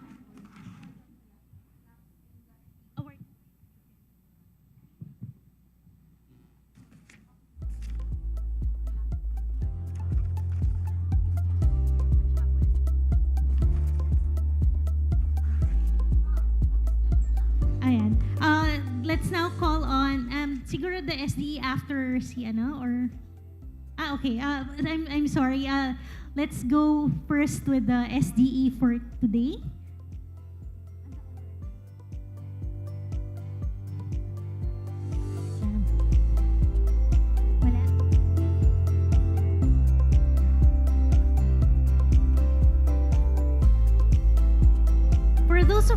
For those of you who would like to request for a certificate on the participation to this Justice Summit, please let